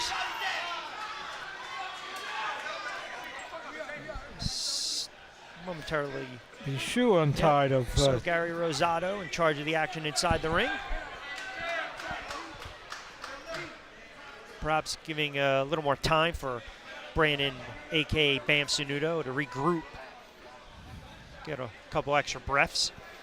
Must be a little tougher to tie shoes with the latex gloves on. And I just noticed over in his corner, they were actually telling him to come forward, come forward. But it's Velasquez on the attack, cutting off the ring. That's what he's got to do, or else Cenudo is going to make this the pen relays. Because he doesn't seem willing to engage much, Rich. He does not. And Velasquez, a couple things, sits on his punches. Again, you don't want to harp on it, but you already see that amateur experience taking over because of those body shots. Yeah, that body shot hurt Cenudo. And if he sticks to it, might get a stoppage here.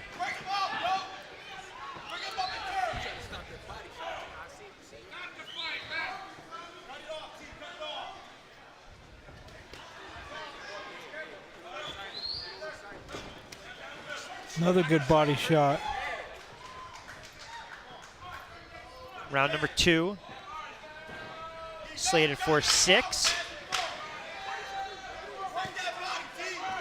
See, now Cenudo's keeping his elbows around his body more.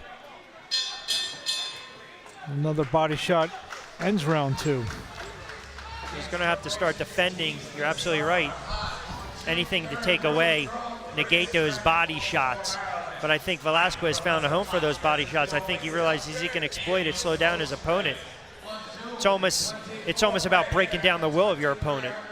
Let's take a look at some of the action in round number 2. I think we're going to see a smorgasbord of them coming up now, Rich. That rally was started by a body shot. There's another one. I think that was the shot, too, that hurt him, Mark. Actually, that was the one I believe that hurt him.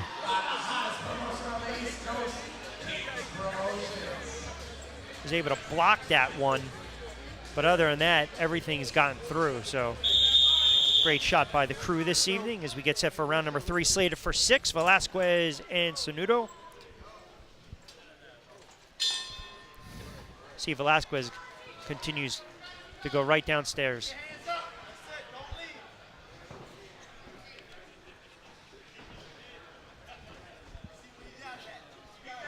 There's a good right hand. Are they going to move him along fast, Mark? No reason to. No reason to.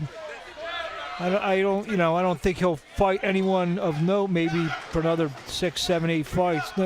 21 years old. He's just a kid. He only had 33 amateur fights. Granted, like we've been saying, he did, have a solid amateur career in those 33 fights. 4 to 5 fights a year. Yeah, and just slowly increase the competition. So by the time he's 23, 24, he's ready for whatever opportunity, bigger opportunity they throw his way. He'll be ready for it. And there's a good body shot again. Another good body shot. And he's well schooled. This is, the knowledge of being around world-class fighters in the gym. And you can tell right now he's starting to break the will of Cenudo, and you almost wonder if Cenudo's just in total survival mode right now, retreating back. I could hear out of the corner of my ear, last round the corner said that this guy doesn't like it to the body. So they see the same things that we're seeing. They probably told him to step on the gas a little bit in between rounds. And Thomas has a little smirk on his face, like he's confident. He knows what he has in front of him.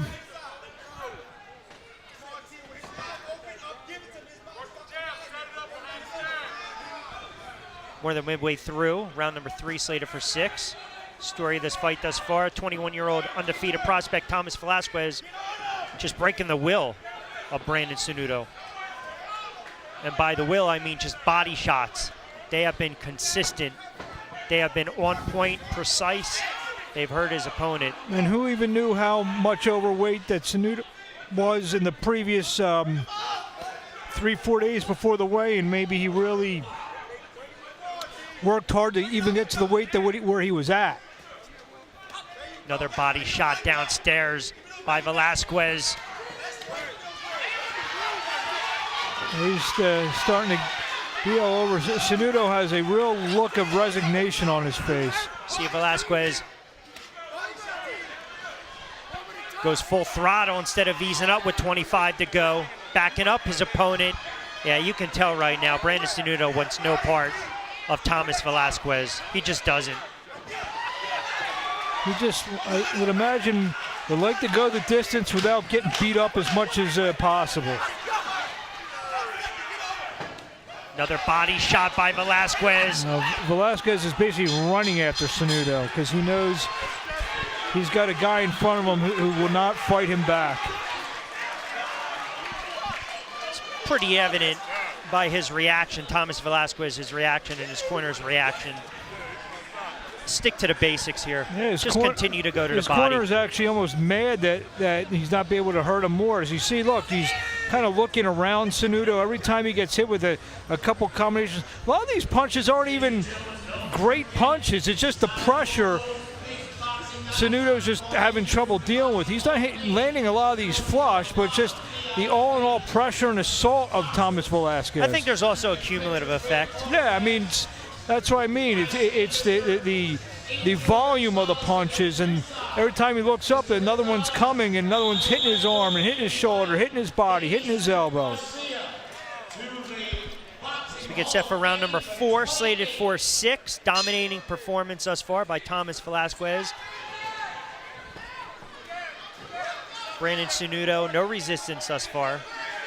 See what he does in round number 4. Gold trunks, Velasquez in the blue trunks.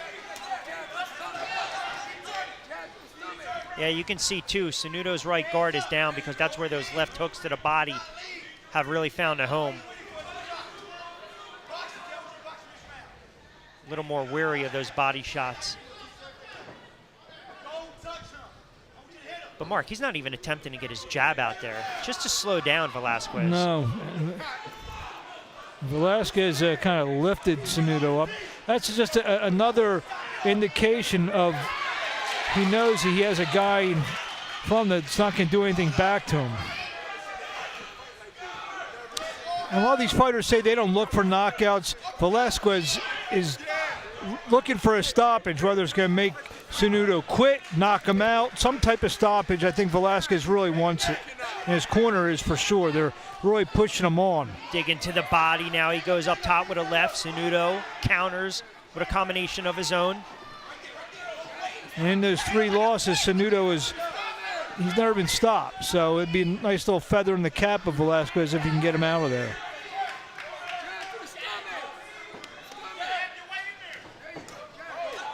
Body shots again by Velasquez. Straight right. Common theme. Another body shot again. Banking the rounds. You can see it's almost as though Velasquez, I don't want to say dismayed, but frustrated the fact that Cenudo's not even fighting back. Cenudo's actually running now.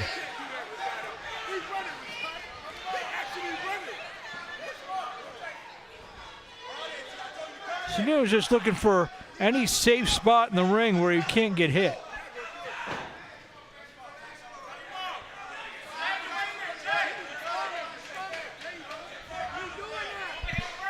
Under a minute to go in this 4th round. Rare punch by Cenudo.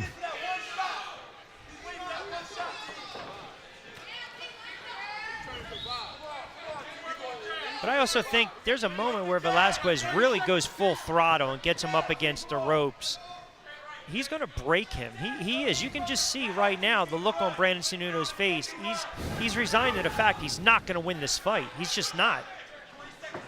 Like I said last round, he just wants to hopefully go the distance without getting beat up in this fight. I can see if he actually showed some semblance of offense, if he generated or mustered up some type of offense. But it hasn't been the case, and I don't suspect it's going to be the case over the final 2 rounds.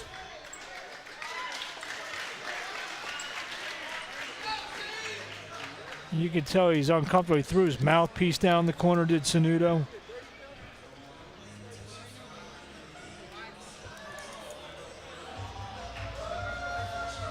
And you can see the frustration by Velasquez in round number 4. You mentioned the fact that he just wanted to bully Cenudo a little bit as we take a look at some of the frustration starting to rear its head. You see right there, just kind of some kind of football drill you look like there. And there it is. It's just pressure and volume of punches. Most of the stuff is either missing or hitting gloves or shoulders.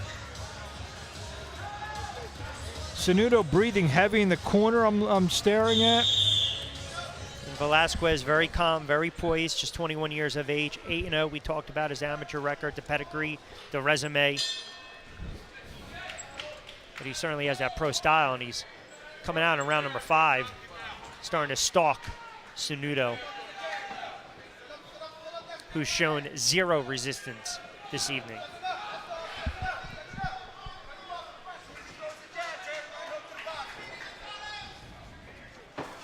Another body shot. Yeah, that was a good one.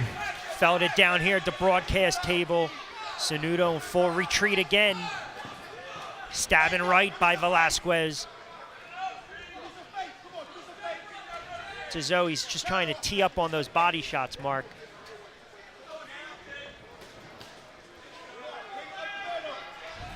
Now, you've been working the body all night. Go right up top. Throw a right. Throw a straight right. There it was. He's relying so much on those body shots, making Cenudo think about that defensively. Go up top to the head. Start to pepper that head.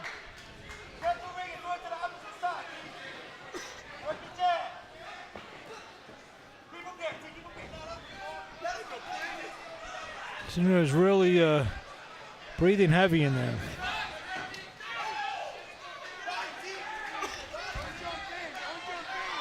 Little left by Velasquez. Cenudo looking for help from Gary Rosado. He's not going to help him in there. No, he's not.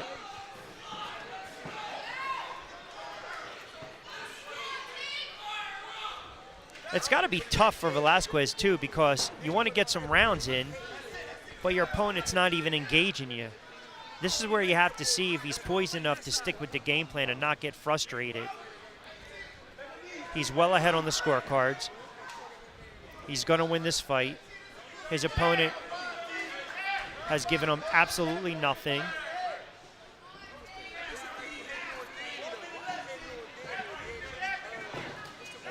Another right shot to the body. Yep. Straight right, body shot again.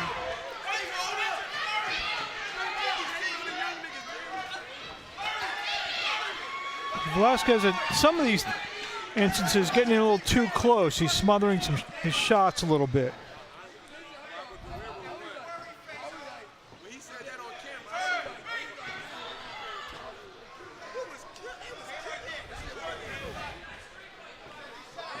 Under 30 to go, round number 5. Thomas Velasquez in control of this 6-round affair.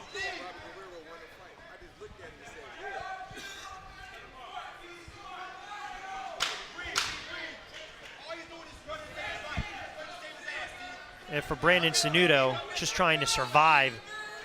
Oh, when the end of the 6th round happens, he'll be thrilled. Can't get home to California fast enough. All right, 5 in the books as we get set for the 6th and final round. We'll step aside. More boxing to come from the 2300 Arena in South Philadelphia right after this.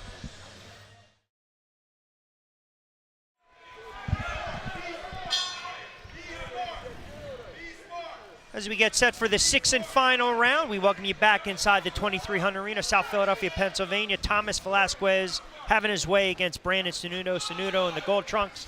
Velasquez, the 21-year-old 8-0 hot prospect in the blue trunks, alongside Mark Abrams. I'm Rich Quinones. The story of this fight has been body shot, body shot, body shot that have been delivered by Velasquez and absorbed by Cenudo. There's a good right to the head.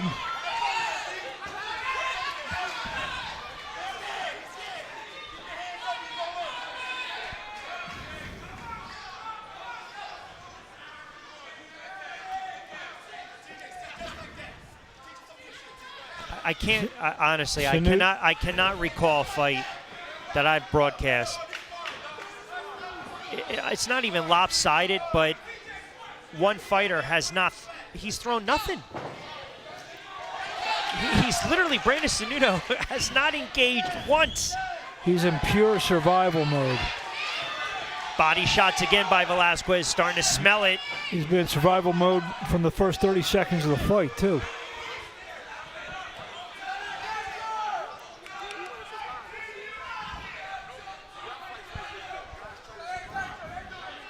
Very repetitive rounds, Rich. Straight right. Velasquez just missed with the left, chasing down Cenuto.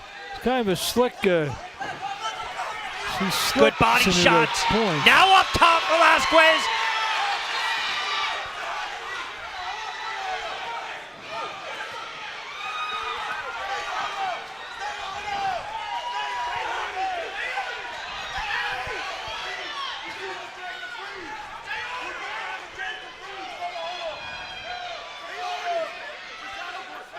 Under a minute to go, 6th and final round. Cenuto with 3 consecutive punches, which is a rarity. There's a right over the top. You mentioned Velasquez at times smothering his punches. Just saw another example of that. See, instead of him stepping to his right, all he has to really do is take a step back. Good body shot, though. But I'm sure that's something he'll work on a little more in the gym. But the body shots are there. You can see that amateur background, that experience. He's glancing over a little bit. Little showmanship now. Under 17 to go, 6th and final round. A round for Brandon Cenuto that cannot end fast enough. What's Velasquez doing here? But this fight's over. 6 rounds, 6 solid rounds for Velasquez. Wins every round easily. Well, sometimes young fighters just need some rounds. They need to get some work in. So good-looking performance by Thomas Velasquez. Unfortunately for Brandon Cenuto, he didn't show up this evening. We'll get the official decision. We'll step aside. More boxing from Philly right after this.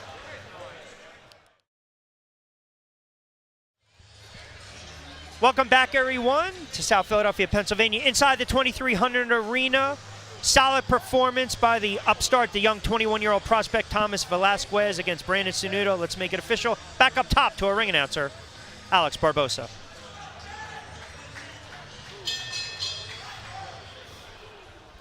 After 6 hard-fought rounds, we go to the scorecards.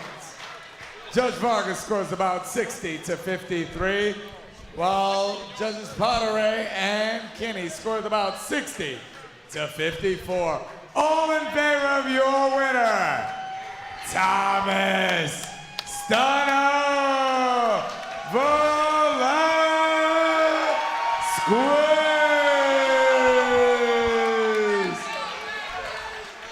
What add insult to injury, one of the judges scored it 60 to 53. 10-8 round in there. I didn't see it like that because I mean, although Velasquez dominated the fight, I didn't see Cenuto in that much trouble to warrant a 10-8 round. 60-54 is, you know, what I had. But all it really night doesn't long, matter. it was body shots. It was body shots, body shots. And just chasing Cenuto around the ring, who didn't bother to really engage much, make much of a offensive effort. But this is one of these fights where Velasquez will learn from being in with a veteran like this. More importantly, he notches his 9th win in 9 pro fights. More boxing to come from South Philly right after this. Welcome back, everyone, to a special night of boxing put on by King's Promotions. We are inside the 2300 Arena, South Philadelphia, Pennsylvania, as we get set for our next matchup. Antoine Akins taking on Amir Shabazz. It'll be slated for 6 rounds. Light heavyweights. Tail the tape, Mark Abrams. Shabazz, 4 years older, a little bit taller, and he's more of the natural light heavyweight. So we'll see if the power of Shabazz oh, I messed up here. Can you try this one more time? Right. Shabazz, 4 years older, a little bit taller, and the more natural light heavyweight. So he's the bigger puncher in the fight. So we'll see how this plays out, Rich. All right, for the official introductions, back up top to our ring announcer, Alex Barbosa. The following contest is scheduled for 6 rounds in the light heavyweight division, and it's tonight's co-main event. The man in charge, Mr. Ronald Bashir. First, fighting out of the red corner, he calls right here, Philadelphia, his home. He's undefeated, 4-0. This is Amir Sharpshooter Shabazz. And his opponent fighting out of the blue corner, he calls Atlantic City, New Jersey, his home. As a professional, he has a record of 10 wins, 3 defeats, 1 draw, 1 win coming by way of knockout. This is Antoine, the Iceman Akins.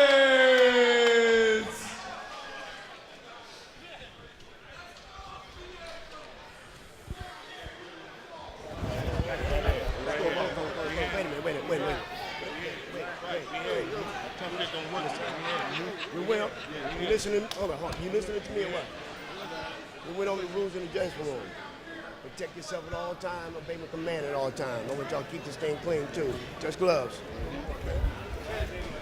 All right, so it'll be Akins against Shabazz. And let's distinguish the two for you because they're both basically wearing the same colored trunks.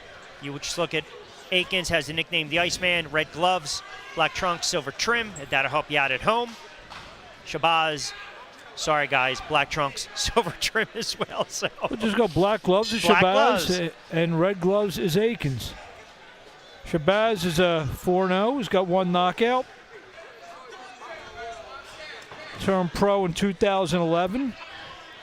He seems to be the fighter on the upswing, where Akins, who started his career off at 10-0, yep.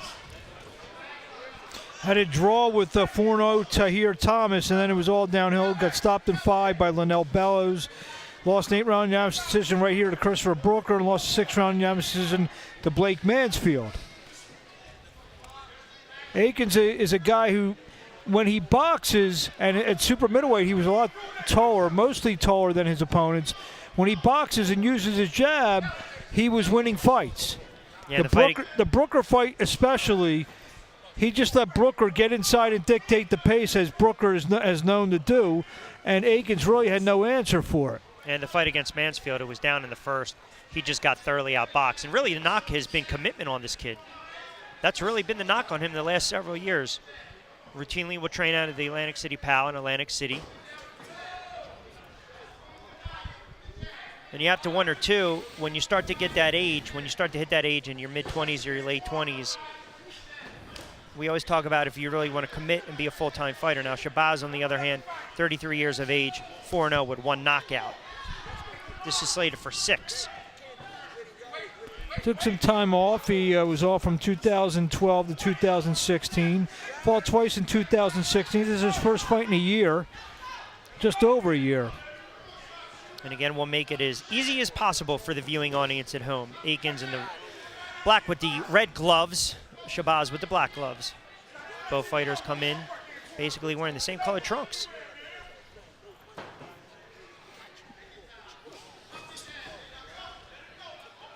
I was going to say the one with the beard, but they both have beards. That's right. We try to simplify it. A minute to go in round number 1, slated for 6. They're both wearing the same exact shorts, except Shabazz says Shabazz on the back of his. Someone didn't get the memo. Yeah, Akins is always one of those fighters, especially in the Atlantic City area, where a lot of people, the question is, as I alluded to, the commitment to commitment. As you mentioned, when he fights at a certain weight class, when he's active, had a pretty good start to his career, Mark. Yeah, he won his first 10. certainly don't want to define it as a crossroads fight, but he would. He actually told me maybe in round 2 we'll get into more. It's a good point you brought up. I actually talked to Antoine and Amir about the same subject yesterday at the weigh-in. We'll touch more on that in round 2. So one in the books between Akins and Shabazz, our co-main event. Don't forget our main event still to come. Carlos Rosario taking on Joshua Davis. 8-round lightweight action. Let's take a look at some of the action in round number 1. See, that's what Akins needs to do. Use his jab, and he fought. Got inside a little bit. Not a Left bad up first top, round for Antoine Akins. Not at all. So as we get set for round number 2, you mentioned before the action starts, crossroads, right? We hear that phrase a lot in the world of boxing. Does Antoine consider this fight, or does he consider this part of his career he's at a crossroads? Yeah, no, he absolutely said it is. I mean, he knows the deal, and he knows the business of boxing. He's lost 3 and had a draw in his last 4 fights. And he knows if he wants to continue getting, main event or co-feature. I mean, this is a co-feature bout. If he continues to slide, that's not going to happen.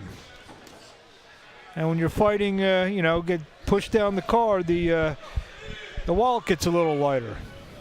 Smaller purses, absolutely. And on the other hand, Shabazz has fought the guys 0-4, 1-3, 2-1, 1-3. Now he's fighting a guy 10-3-1. So it's definitely a step up in competition. So a win tonight puts Shabazz, again, this is a co-feature bout. He becomes more of a co-feature, and maybe in a couple more fights, a main event type fighters at this level. The fights at the 2300 Arena or the Sugar House Casino or some of these other places that King's Promotions has been running recently. And the other end of the spectrum, a solid performance by Akins gets him a little more credence, gives him a little more credibility, lives to fight another day, and then perhaps down the road, as you mentioned, you jump from that 6 to the 8 round, or maybe your headliner, your purse goes up, your opportunity. You get some better opportunities down the road. Well, the Brooker fight was a main event, here at the 2300 Arena. The next fight, because he had already lost, he was 0-2-1. He fought Mansfield in a fight that was a little bit further down the card. So it was a good opening round by Akins, and you saw early on in this round too, not only did he let his hands go, but he connected with some counters, and he really started to establish the jab a little bit. Antoine Akins in the black and silver. We distinguish both fighters. Antoine Akins, red gloves. Amir Shabazz, same color trunks, black gloves. They each told me they had about 60 amateur fights. Akins definitely not a puncher, 1 knockout in 14 fights. More of a grinder, goes the distance.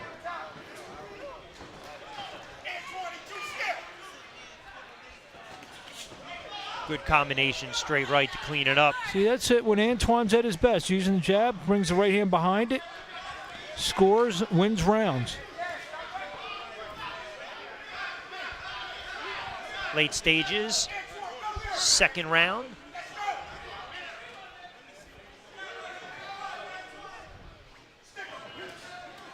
Another combination by Akins.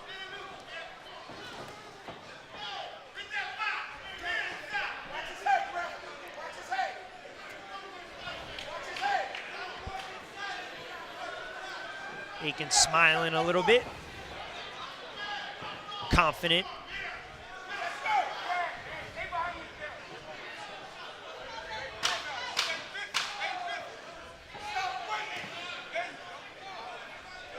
As we close in on 2 in the books between Amir Shabazz and Antoine Akins. More boxing to come from the 2300 Arena right after this.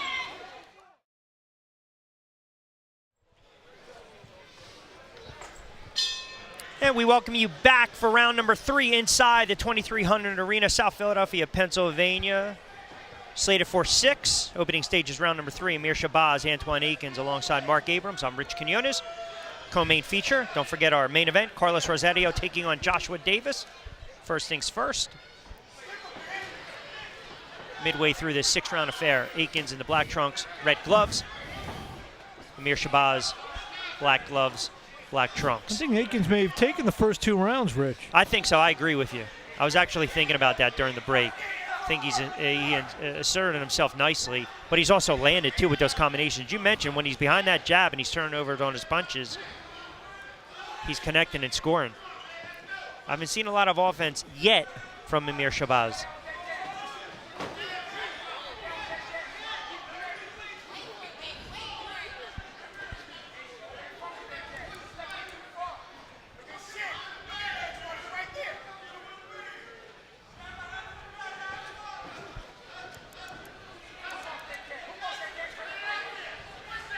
Now, you hate to belabor the point,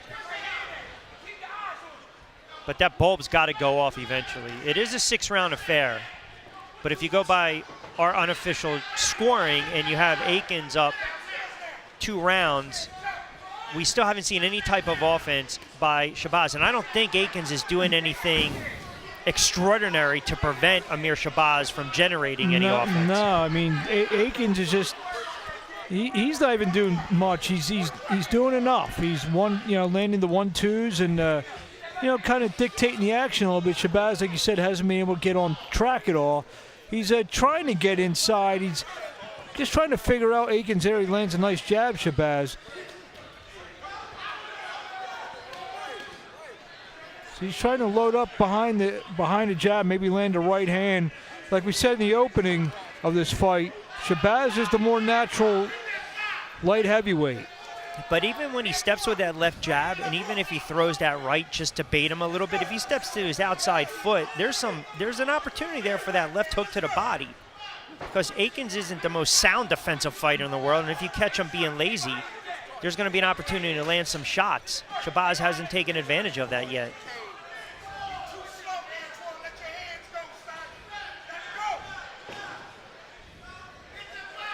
You can hear Akins' his corner telling him, let your hands go. There's an opportunity for him to, steal these rounds. This round, too, although I think Shabazz may be winning this round. He's starting to force the action last half of this round. It's a great point, stealing the round as opposed to winning the round. You steal the round. They all count the same. Yeah, exactly. Now you're pretty comfortable with 3 in the books. Now the fight is still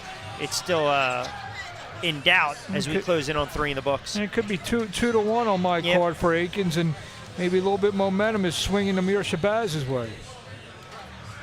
That's where Akins' corner's got to tell him to just come out and throw and land. Because what we saw in round number 2, these guys were throwing, but they weren't landing. Yeah, a lot of swinging and missing.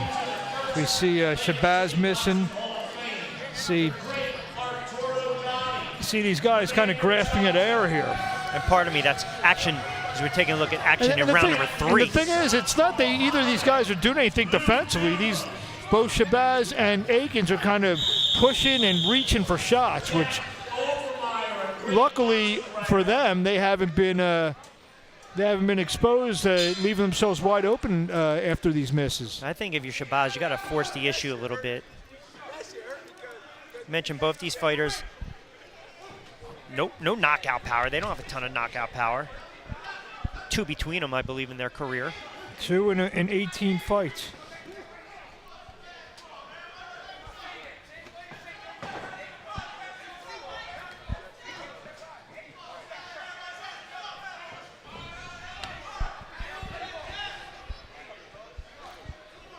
Akins, black trunks, red gloves.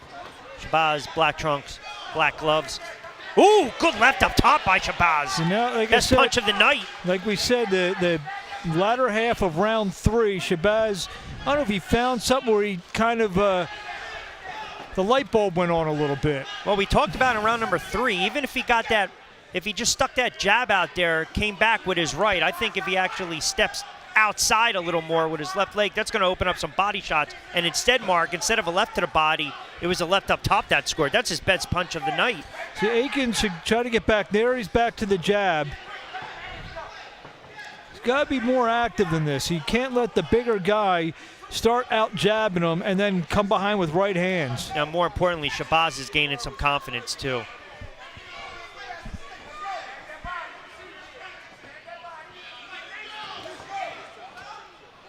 And Shabazz told me that, we touched on this earlier, He's fighting a guy 10-3-1 who's got more fights than all 4 of his opponents combined. So he's taking a step up for sure.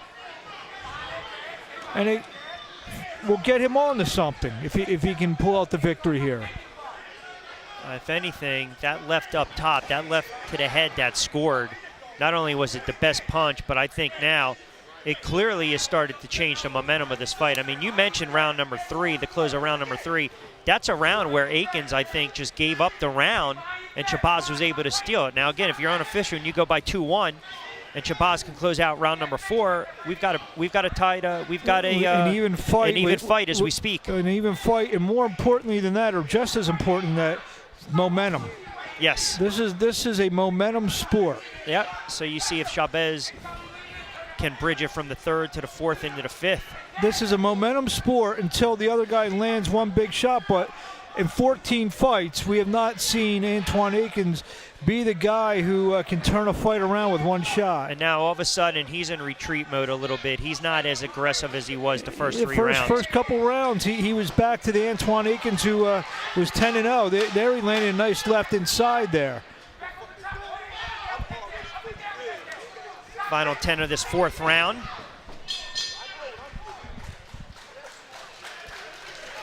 Ebb and flow of a fight. So 4 in the books between Akins and Shabazz. You said it. Just I think we're even going into the rounds 5 and 6.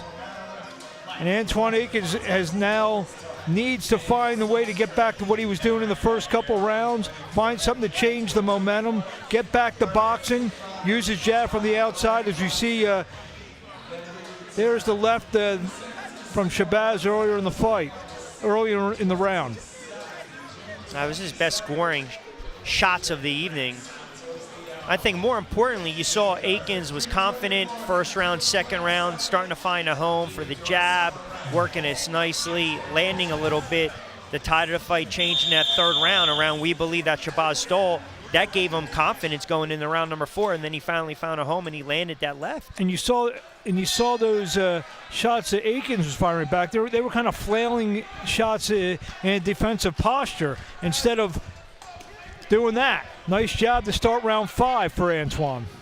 Ooh, straight right counter by Shabazz. That kind of silenced that. Now we're action picking up here. Pivotal round number 5 of this 6-round affair. Amir Shabazz, Antwon Akins. Shabazz, black trunks, black gloves. Black gloves, and Antwon Akins, native out of Atlantic City, black trunks, red gloves.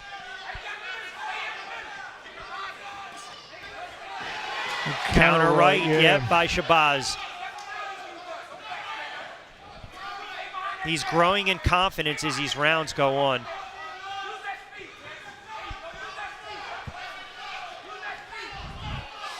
"33 years of age, just 4 pro fights.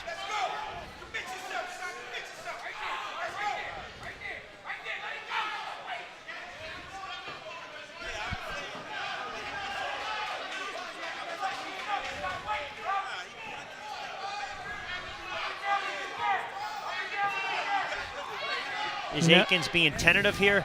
I think so. I was about to say now it's Shabazz kind of dictating, not so much with the jab. He's kind of just pushing him back with the left hand. There's a jab and a right hand.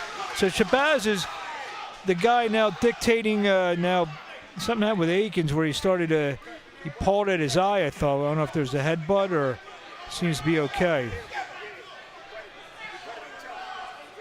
There now referee.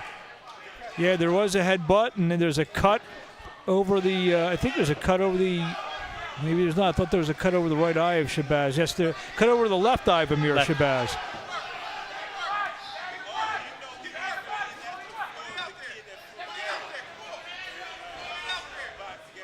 Now let's see if Antwon Akins can capitalize on that. Yeah, he's got to start peppering off that right. Just start teeing off on that left eye. Easier said than done, I understand that, but Amir Shabazz, give him credit. Akins making it look easy through 2 rounds, and then all of a sudden the tide of the fight, pendulum of the fight, totally shifted in Amir Shabazz's favor. And ever since that left up top, that connected, Akins has been a tentative fighter. Under 20 to go in this 5th round.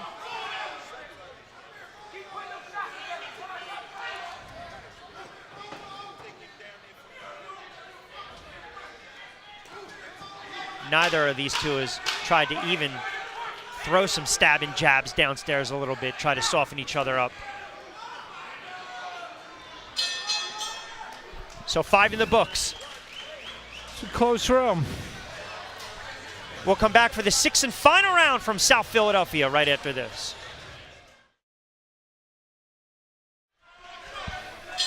We welcome you back inside the 2300 Arena as we get set for round number 6. 6th and final round between Antoine Akins and Amir Shabazz, both fighters wearing black and silver trunks respectively. Akins with the red gloves, Shabazz with the black gloves. Tide of the fight really shifted in Shabazz's favor in round number 3. Landed a gorgeous left up top to the body, and then I should say up top to the head of Antoine Akins in round number 4. Akins kind of reverted to a tentative fighter in round number 5. And I think right now, unofficially, I have Amir Shabazz winning this fight. Fight still on the table, I think, Rich.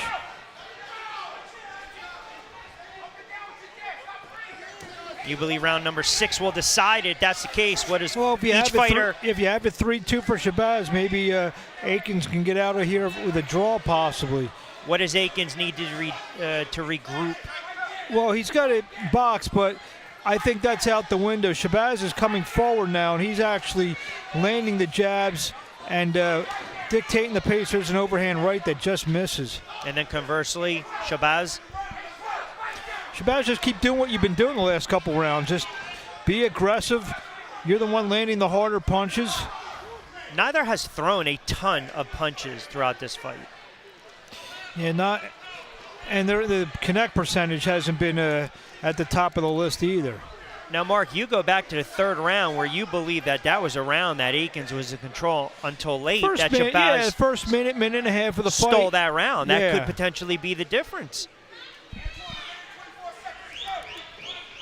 Could also be a question of what fighter inserts himself over the last 120.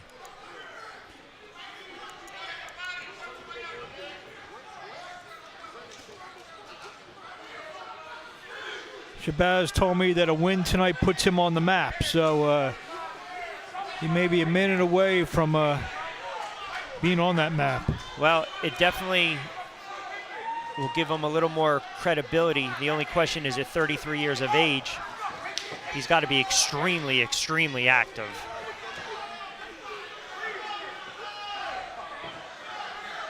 But he is looking to upset the apple cart, pull off what would be an upset tonight. Final 36 and final round, Akins Shabazz. See, Shabazz is landing like these little left hooks where you see Akins is just trying to get something through. This is a tough round to score. Very tough. See if one of these guys can land something of significance to maybe to keep using that term, steal this 6th and final round. They got 10 seconds to figure it out. And this one will go to the scorecards after 6. Antoine Akins, Amir Shabazz.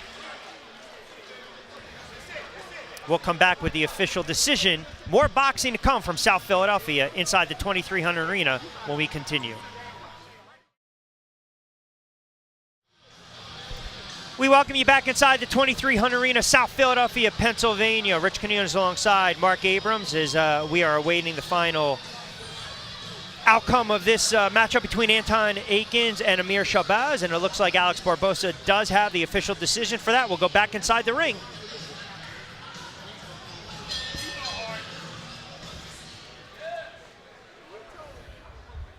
After 6 hard-fought rounds, we go to the scorecards. Judge Rubenstein sees the bout 60-54, while judges Podere and Vargas see the bout 58-56. All in favor for your winner by unanimous decision, Antoine the Iceman Akins.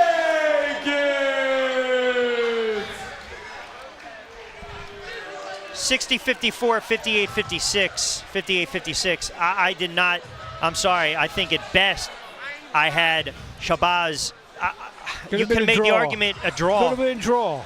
Yeah, 60-54 is a little outlandish. 60-54. I mean, Aikens clearly lost the one round where he got hit, got drilled. Round number 3, Yeah. round number 4, and then you can argue round number 5, round number 6, however you saw it.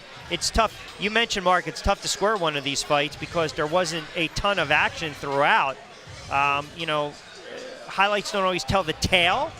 But again, you see a little exchange right there. Remember, Shabazz rocked him with that left as well. We saw that early on in the fight. I know one punch. There's another flush shot. Mike the Professor. Well, the Atlantic City native gets the win and improved to 11-3. Back after this. Welcome back, everyone, inside the 2300 Arena, South Philadelphia, Pennsylvania. Alongside Mark Abrams, I'm Rich Quinones as we get set for our main event of the evening. Cap off a great night of boxing. Carlos Rosario taking on Joshua Davis. It'll be contested over 8 rounds, lightweights for the tail of the tape, Mark. Rosario, who's the naturally bigger guy, ages are the same. 3-inch height advantage for Rosario, who I believe packs a little bit more power between the two guys, and that should play out evident. Oh, I screwed up again. One more time. Carlos Rosario and Joshua Davis, the ages about even. 3-inch height advantage for Rosario. Rosario, who's more of a natural lightweight than is Davis, who Davis has campaigned mostly at super featherweight. So let's see if size matters in this main event, Rich. All right, we'll see how it plays out and how it shapes out. Back inside the ring to Alex Barbosa for the official introductions.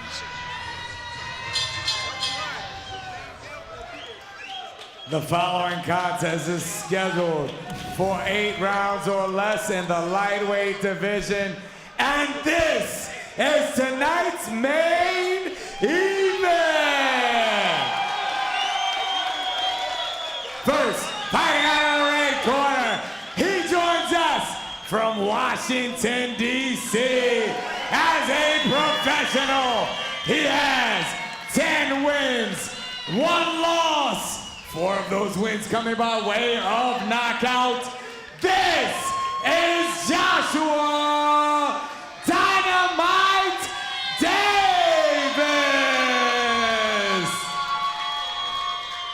And his opponent, fighting out of the blue corner, he calls Pennsauken, New Jersey, his home. As a professional, he has a record of 7 wins, 1 defeat, 4 wins coming by way of knockout. This is Carlos Rockheads Rosario.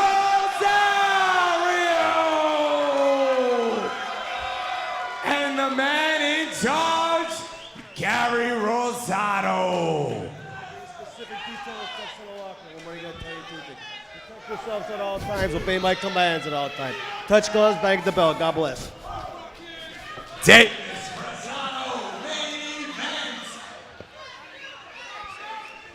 So as we get set for our main event of the evening, cap off great night of boxing presented by King's Promotions inside a very electric, at times juiced up crowd here at the 2300 Arena in South Philadelphia, Pennsylvania. They've been in it all night. They're waiting for some fireworks. We think we'll see them tonight. Carlos Rosario against Joshua Davis again. It'll be slated for 8 rounds. Our main event to cap off great night of boxing. Alongside Mark Abrams, I'm Rich Quinones. Rosario in the white trunks, tapered off. And then you look at Davis, white trunks, blue and red trim. You mentioned the crowd. Davis actually brought up a pretty good contingent from our nation's capital. Yeah, both fighters did respectively. Of course, Pennsauken native Carlos Rosario, we're about a stone's throw away from Pennsauken, about 20 minutes outside Philadelphia, 20-30 minutes. So you heard during the introductions, the crowd was into it, and Rosario already letting his hands go early on in round number 1. Comes in 7-1. Rosario is a corrections officer in New Jersey. And you can actually make the case the turning point of his career was his pro debut in which he lost to Grishino Yancey. Since then, he's reeled off 7 straight. This is his second fight of 2017. Davis 10-1 as a pro. He was a 4-time national amateur champion. some different tournaments.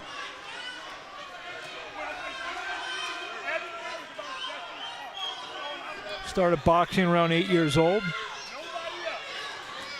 Yeah, Davis started. Sorry, Mark. I was just going to say Davis started off 4-0 before suffering his first career defeat back in 2013. Now, he also had some inactivity, too, mixed in there as well. A good step up for him, but you mentioned this during the tail of the tape. Also, good step up for Carlos Rosario. Absolutely. By far the best records that each of them fall. Well, you could say Rosario won a 6-round unanimous decision over 8-1-1 Bobby Hornsby. Now he's fighting a guy 10-1. So he's actually fought someone with a pretty decent record. The best record on Davis's mark was his last opponent, 5-3, Justin Lopez, who he defeated on November 12, 2015. So some inactivity from Joshua Davis. And Rosario has methodically been moving up the cards. This is his first headline.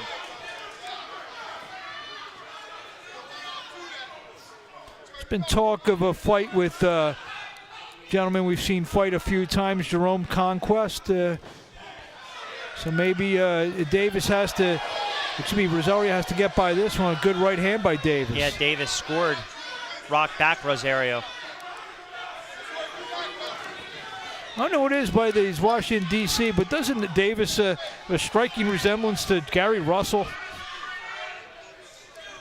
Got a lot of good boxers along the Beltway. A bunch of world champions now with Jared Hurd. Closing in on one of the books slated for 8, our main event. Joshua Davis, Carlos Rosario, inside the 2300 Arena in South Philadelphia, Pennsylvania.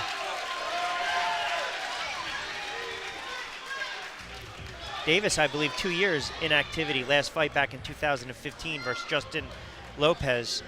So you're going against a 26-year-old in Carlos Rosario. So you throw in the inactivity, and the fact that you're going against pretty good-looking young fighters. We take a look at the action in round 1, Mark. See both guys trying to establish their territory on the inside. Rosario pushing the jab, and there's a good counter right by Dynamite Davis. Got dynamite and rock hand, so I expect some fireworks.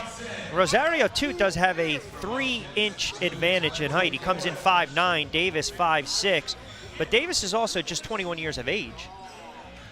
Young fighter.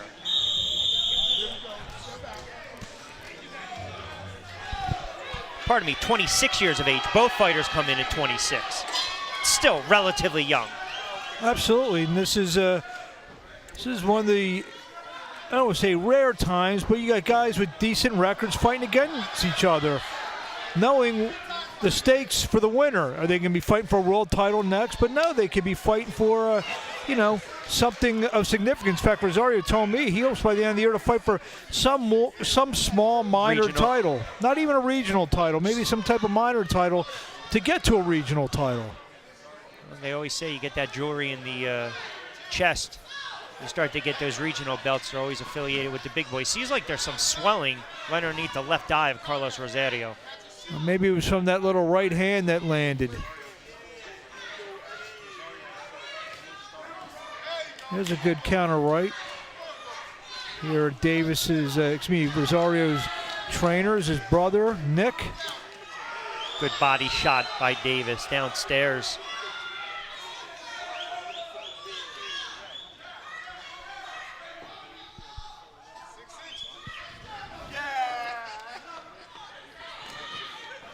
Rosario misses with the right hand. Pace slows down in round number 2.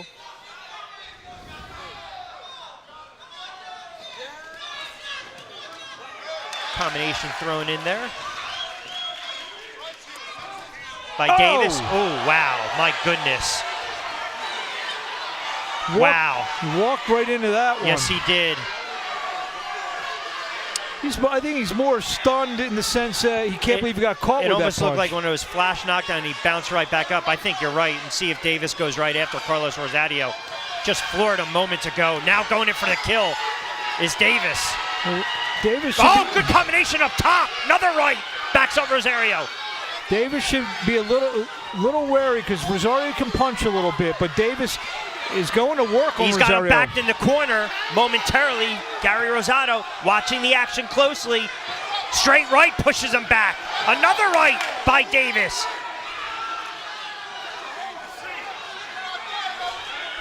Well, we said there could be some fireworks in this fight. Body shot again by Davis. Rosario's got to get that jab going, some type of defense. Under 30 to go, round number 2.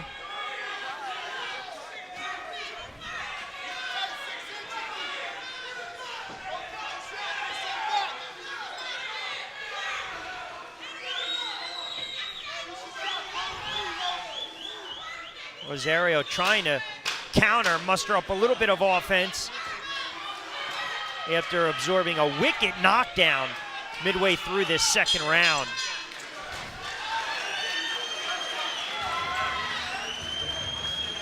It's what we call a wake-up. Definitely caught the attention of Carlos Rosario. And Rosario, you said, has some swelling underneath the left eye, and he's still got 6 rounds to go. So take a look at the action in round number 2. That's kind of what started it. And then I believe he just walks into a shot. I believe this is it now. He pretty much just walked right into a left hook. Right on the button, too. Textbook. Great shot. Great punch by Davis. And then adds insult to injury. Consecutive straight rights. See how Carlos responds in round number 3. Rosario needs a bounce back round very badly because I have him down 3 points after 2 rounds.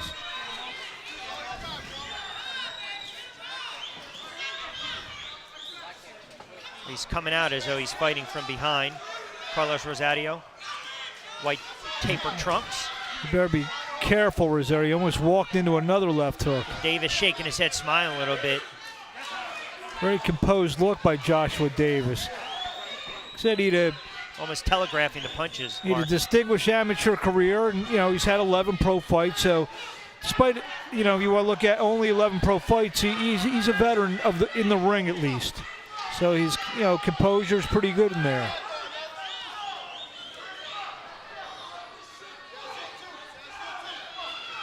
Showing a ton of poise. Davis started boxing at 8 years old. He wanted to lose weight. Said he was a bit of a chubby kid and went to the gym with his dad and started losing weight. Pretty much the same time Rosario started. Took up the sport when he was 10 years of age. Started to compete when he was 18. Yeah. 28 fights as an Emmy. And his brother's been a long-time trainer in the Philadelphia circuit, so come from a fight family. Snaps that left jab, does Carlos He still Rosario. found time because he's a corrections officer, as we mentioned before.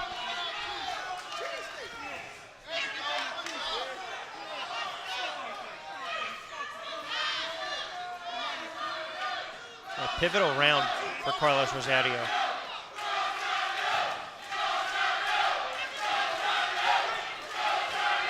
The crowd trying to will him through round number 3 after he absorbed that knockdown in round number 2. Comes back with a counter right. Yeah. Davis grinning a little bit. He can work himself back into the fight. We got 6 rounds to go. He's got to start winning some rounds and landing some good shots, and that's a good start there. Minute to go in this 3rd round. Davis sticks out that left.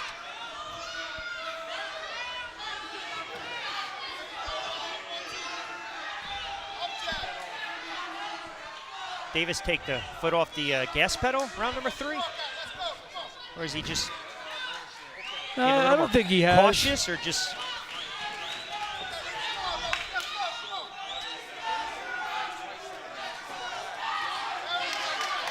Davis gets in a little left. Let's see who can end with a flurry. Perhaps steal the round, Carlos Rosario. Question is, did he do enough to take round number 3? I'll give that round to Rosario. 3 in the books, slated for 8. So good bounce back round by Carlos Rosario after Joshua Davis knocked him down in the second. And again, crowd is starting to get a little juiced up, a little amped up here inside the 2300 Arena, South Philadelphia, Pennsylvania. King's Promotions prevents another night of solid boxing, another stacked card by King's Promotions. We've seen it over the last several months, over the last several years. 2300 Arena is really starting to become a hotbed Absolutely. for It's boxing. tremendous venues. We see some of the action from round 3, Rich. There's a good counter left there from Davis. Body shot by Rosario, and then he counters with that left. Should say the combination. You believe he did enough to eke out round number 3? I think so, because I think he came forward.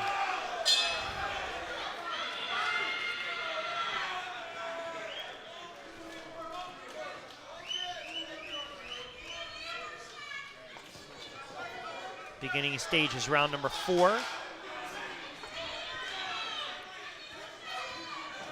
See if Rosario can bridge the success that he had, limited success in round number 3 and in round number 4. Does he need to box more, Mark? Yeah, I mean, like I said, he doesn't have to get everything back in one shot. So if he can box and start winning some rounds, he's not a bad boxer. He does have some power, Rosario. So he just has to kind of take it 30 seconds at a time, like there. Just win little skirmishes. Right. Can't get back all the runs with one swing. There you go. Well, actually, in boxing you can. Well, with a knockout, bad analogy. In boxing you can, but you don't have to do Right. that. You were about to give me credit for that one. You took it back quickly.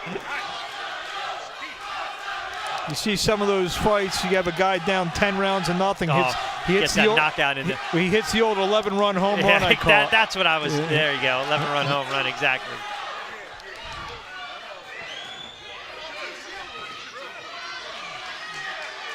Fighting back in the center. I think that's like my favorite thing about this sport is that you can do that. You can be buried on the scorecards. You're right. It just takes one punch. Change the tide of a fight. We've seen careers. Yeah, a lot of people believe that Rosario won his pro debut, and he wasn't undaunted by that. He wasn't discouraged. He just worked a lot harder, and he responds by winning 7 straight. Certainly has his work cut out for him this evening. This is very good matchmaking by Marshall Kaufman and everyone at King's Promotions. It's a good fight. It's a good fight on paper. It's a good fight on canvas as well.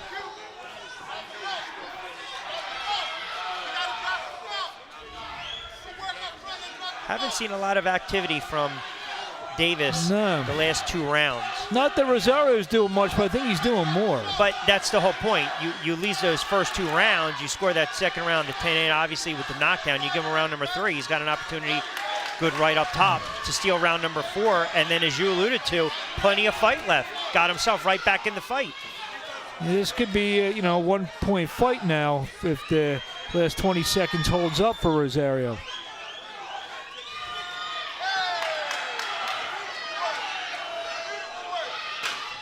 A little more swelling under that left eye of Carlos Rosario. But Davis isn't really taking advantage of that. He has not. 4 in the books. We'll step aside. More boxing from South Philadelphia inside the 2300 Arena when we come back.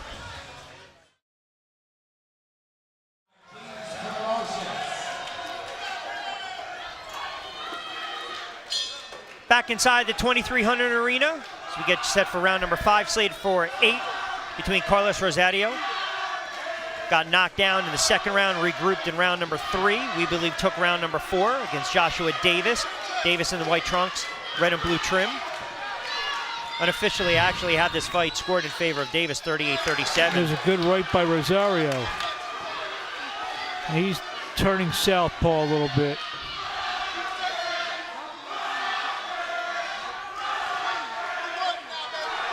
And the crowd again trying to will Carlos Rosario, screaming out his nickname, Mark Abrams. Chanting rock hands.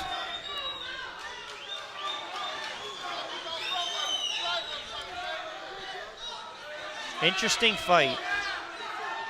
First 2 rounds, especially that second round, dominated by Davis. Rosario regroups in round number 3.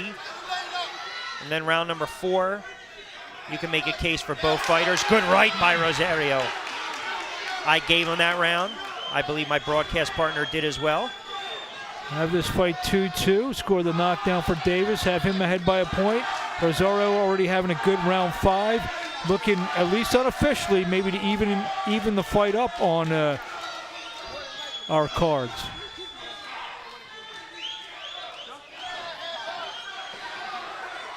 Yeah, that's far, 38-37. But does it surprise you that Davis, it does seem, though, he's kind of picking and choosing his moments. Well, he's a counterpuncher, and sometimes those guys, they wait. And in fact, he's waiting every time for Rosario to initiate the action. That's how he scored the knockdown. But now, with that, don't you also risk giving up rounds? yeah, but that's what's going on the last couple rounds.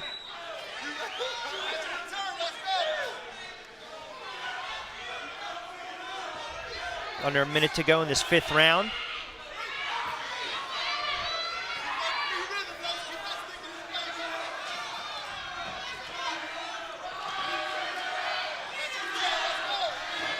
Good body shot from Davis. Yep, then he goes with that left jab up top. Yeah, it was his best offense in a little while. 5-punch combination. Under 30 to go, round number 5.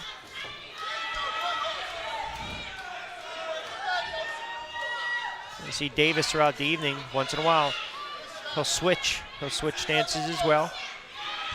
See if it tries to confuse.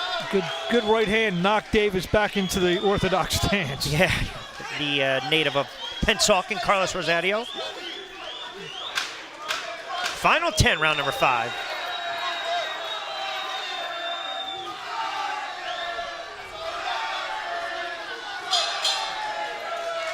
Interesting round number 5, because you always want to talk about the ebb and flow. You want to talk about moment to moment, and there were a couple flurries, nothing that really stood out. I don't think either fighter distinguished himself once again, but it's in the eye of the beholder.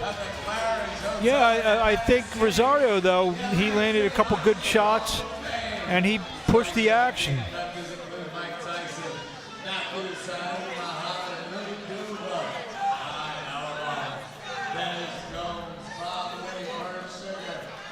So 5 in the books. Good crowd this evening inside the 2300 Arena, South Philadelphia, Pennsylvania. Our main event, cap off another great night of boxing, courtesy of King's Promotions. Alongside Mark Abrams, I'm Rich Quinones.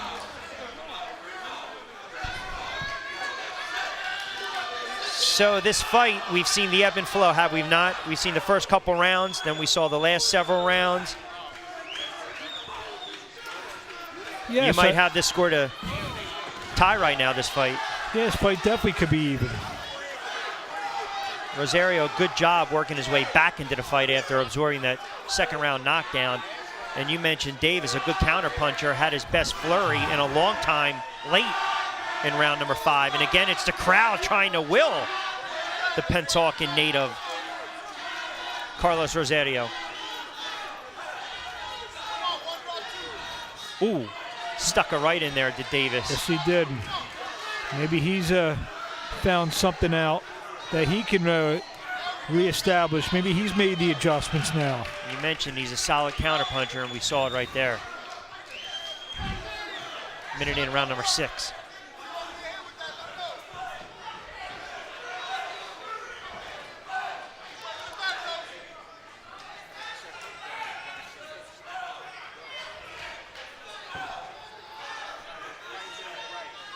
It's a chess match right now. Who's going to blink first? That's the problem. They're both playing chess. We need one of these guys to start playing checkers.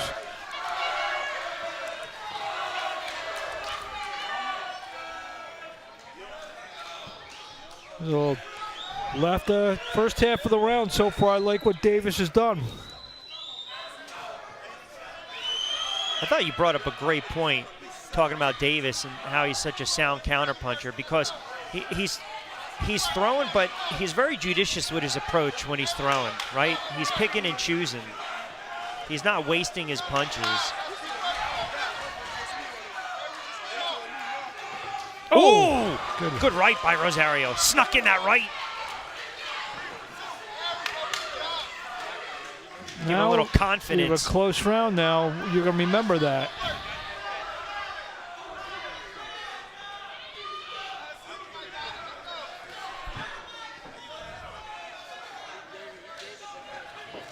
There's a right from Straight Davis. right, yep.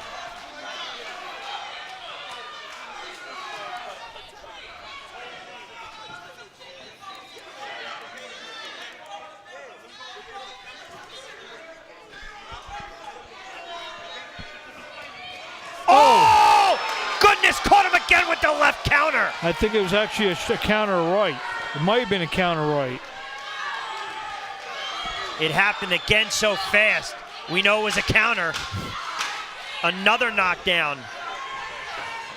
And now Davis, realizing that he's hurt Rosario again. Oh, up top with a left. We'll take a look at that knockdown. You might be right. You might be right after we take a look at this. But again, it was that counter. It was that counter shot that you said he's a great sound counter puncher, and he's just waiting for his moment. That's his second time this evening, and that's twice now. Rosario has paid the price.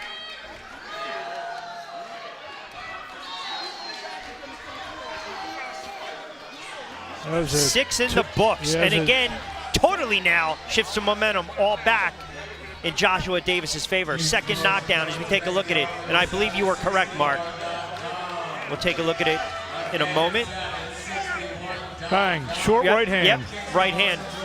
The left set it up, and it was a short right hand. He may have flicked that maybe about 6 inches at most. 6 inches at most that he may have flicked that.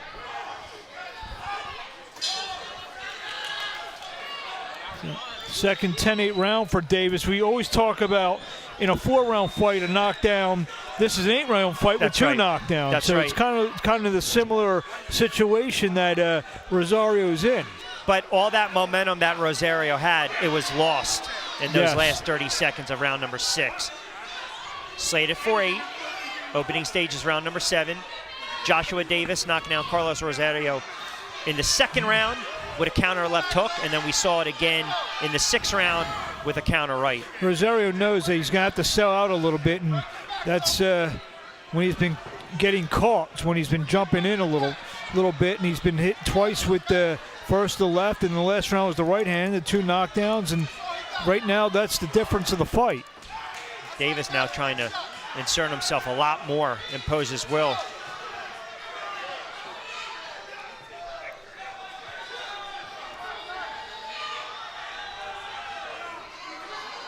You mentioned one punch. Whether you're down on the scorecards or ahead, all that momentum was taken back. And it actually adds more to your point about Davis being such a sound counter puncher. He might not be a volume puncher, but when he counters, he makes them count.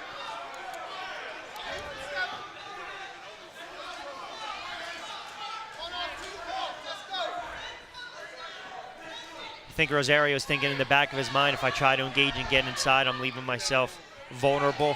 Look, there's another one. Oh, and he's rocked. He's hurt. He just got caught again. And Davis is Rosado going watching the action. That's going to be it. Oh, what a win for Joshua Davis. My goodness. Smelled blood in the water and took advantage of it. One shot, put him on spaghetti legs, and then he went in for the finish, and he successfully completed that. Terrific win for Davis coming into the hometown of Rosario. Gets win number 11, knockout number 5, Rich. We talked about Carlos Rosario being vulnerable to those counters, understanding he might get caught. He got caught twice, got caught again.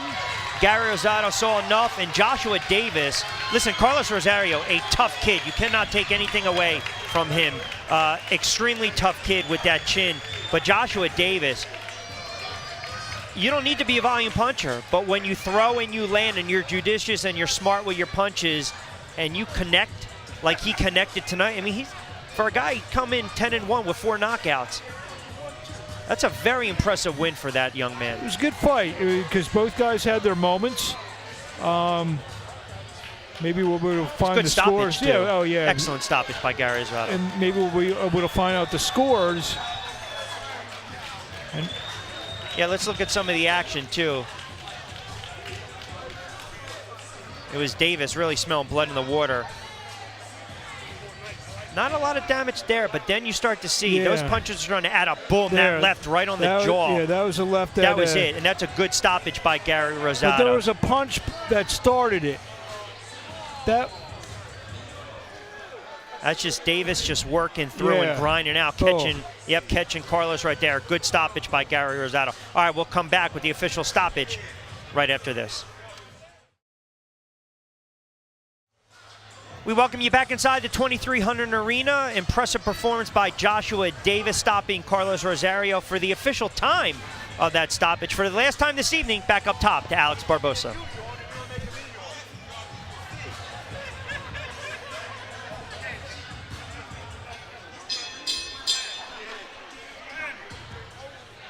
The bout comes to an end at 149 in the 7th round.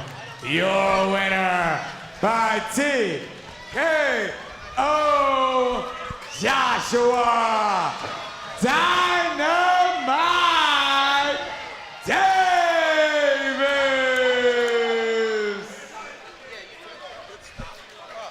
So an impressive performance by Joshua Davis. And I think it all started in that second round with that counter left. That was Caught Carlos Rosario. That was kind of the story of the night. This was an ebb and flow fight. Counter left sent Rosario down round 2. Rosario gathered himself. We thought won a couple rounds, got back in the fight, got dropped in round 6 right at the very end, and then round 7 got caught with a shot on the inside, put him on rubber legs, and Davis went in and finished the job. Yeah, for a fighter that, you know, you just almost want to think, okay, hey, how about no more inactivity? Let's see you active over the next year or so. But that was the story of the night. Just those lefts, those counters, those rights, those body shots. Carlos Rosario, a ton of toughness, regrouped, stole a couple rounds, made an interesting fight going into the 6th and the 7th. But then great stoppage by Gary Rosado. Just a good main event, good win for Josh Davis. I want to see where he goes and where his career goes to. So big win for Joshua Davis. For Mark Abrams, I'm Rich Quinones. Thanks for joining us this evening. Hope you enjoyed the special presentation of King's Promotions inside the 2300 Arena. Good night, everyone.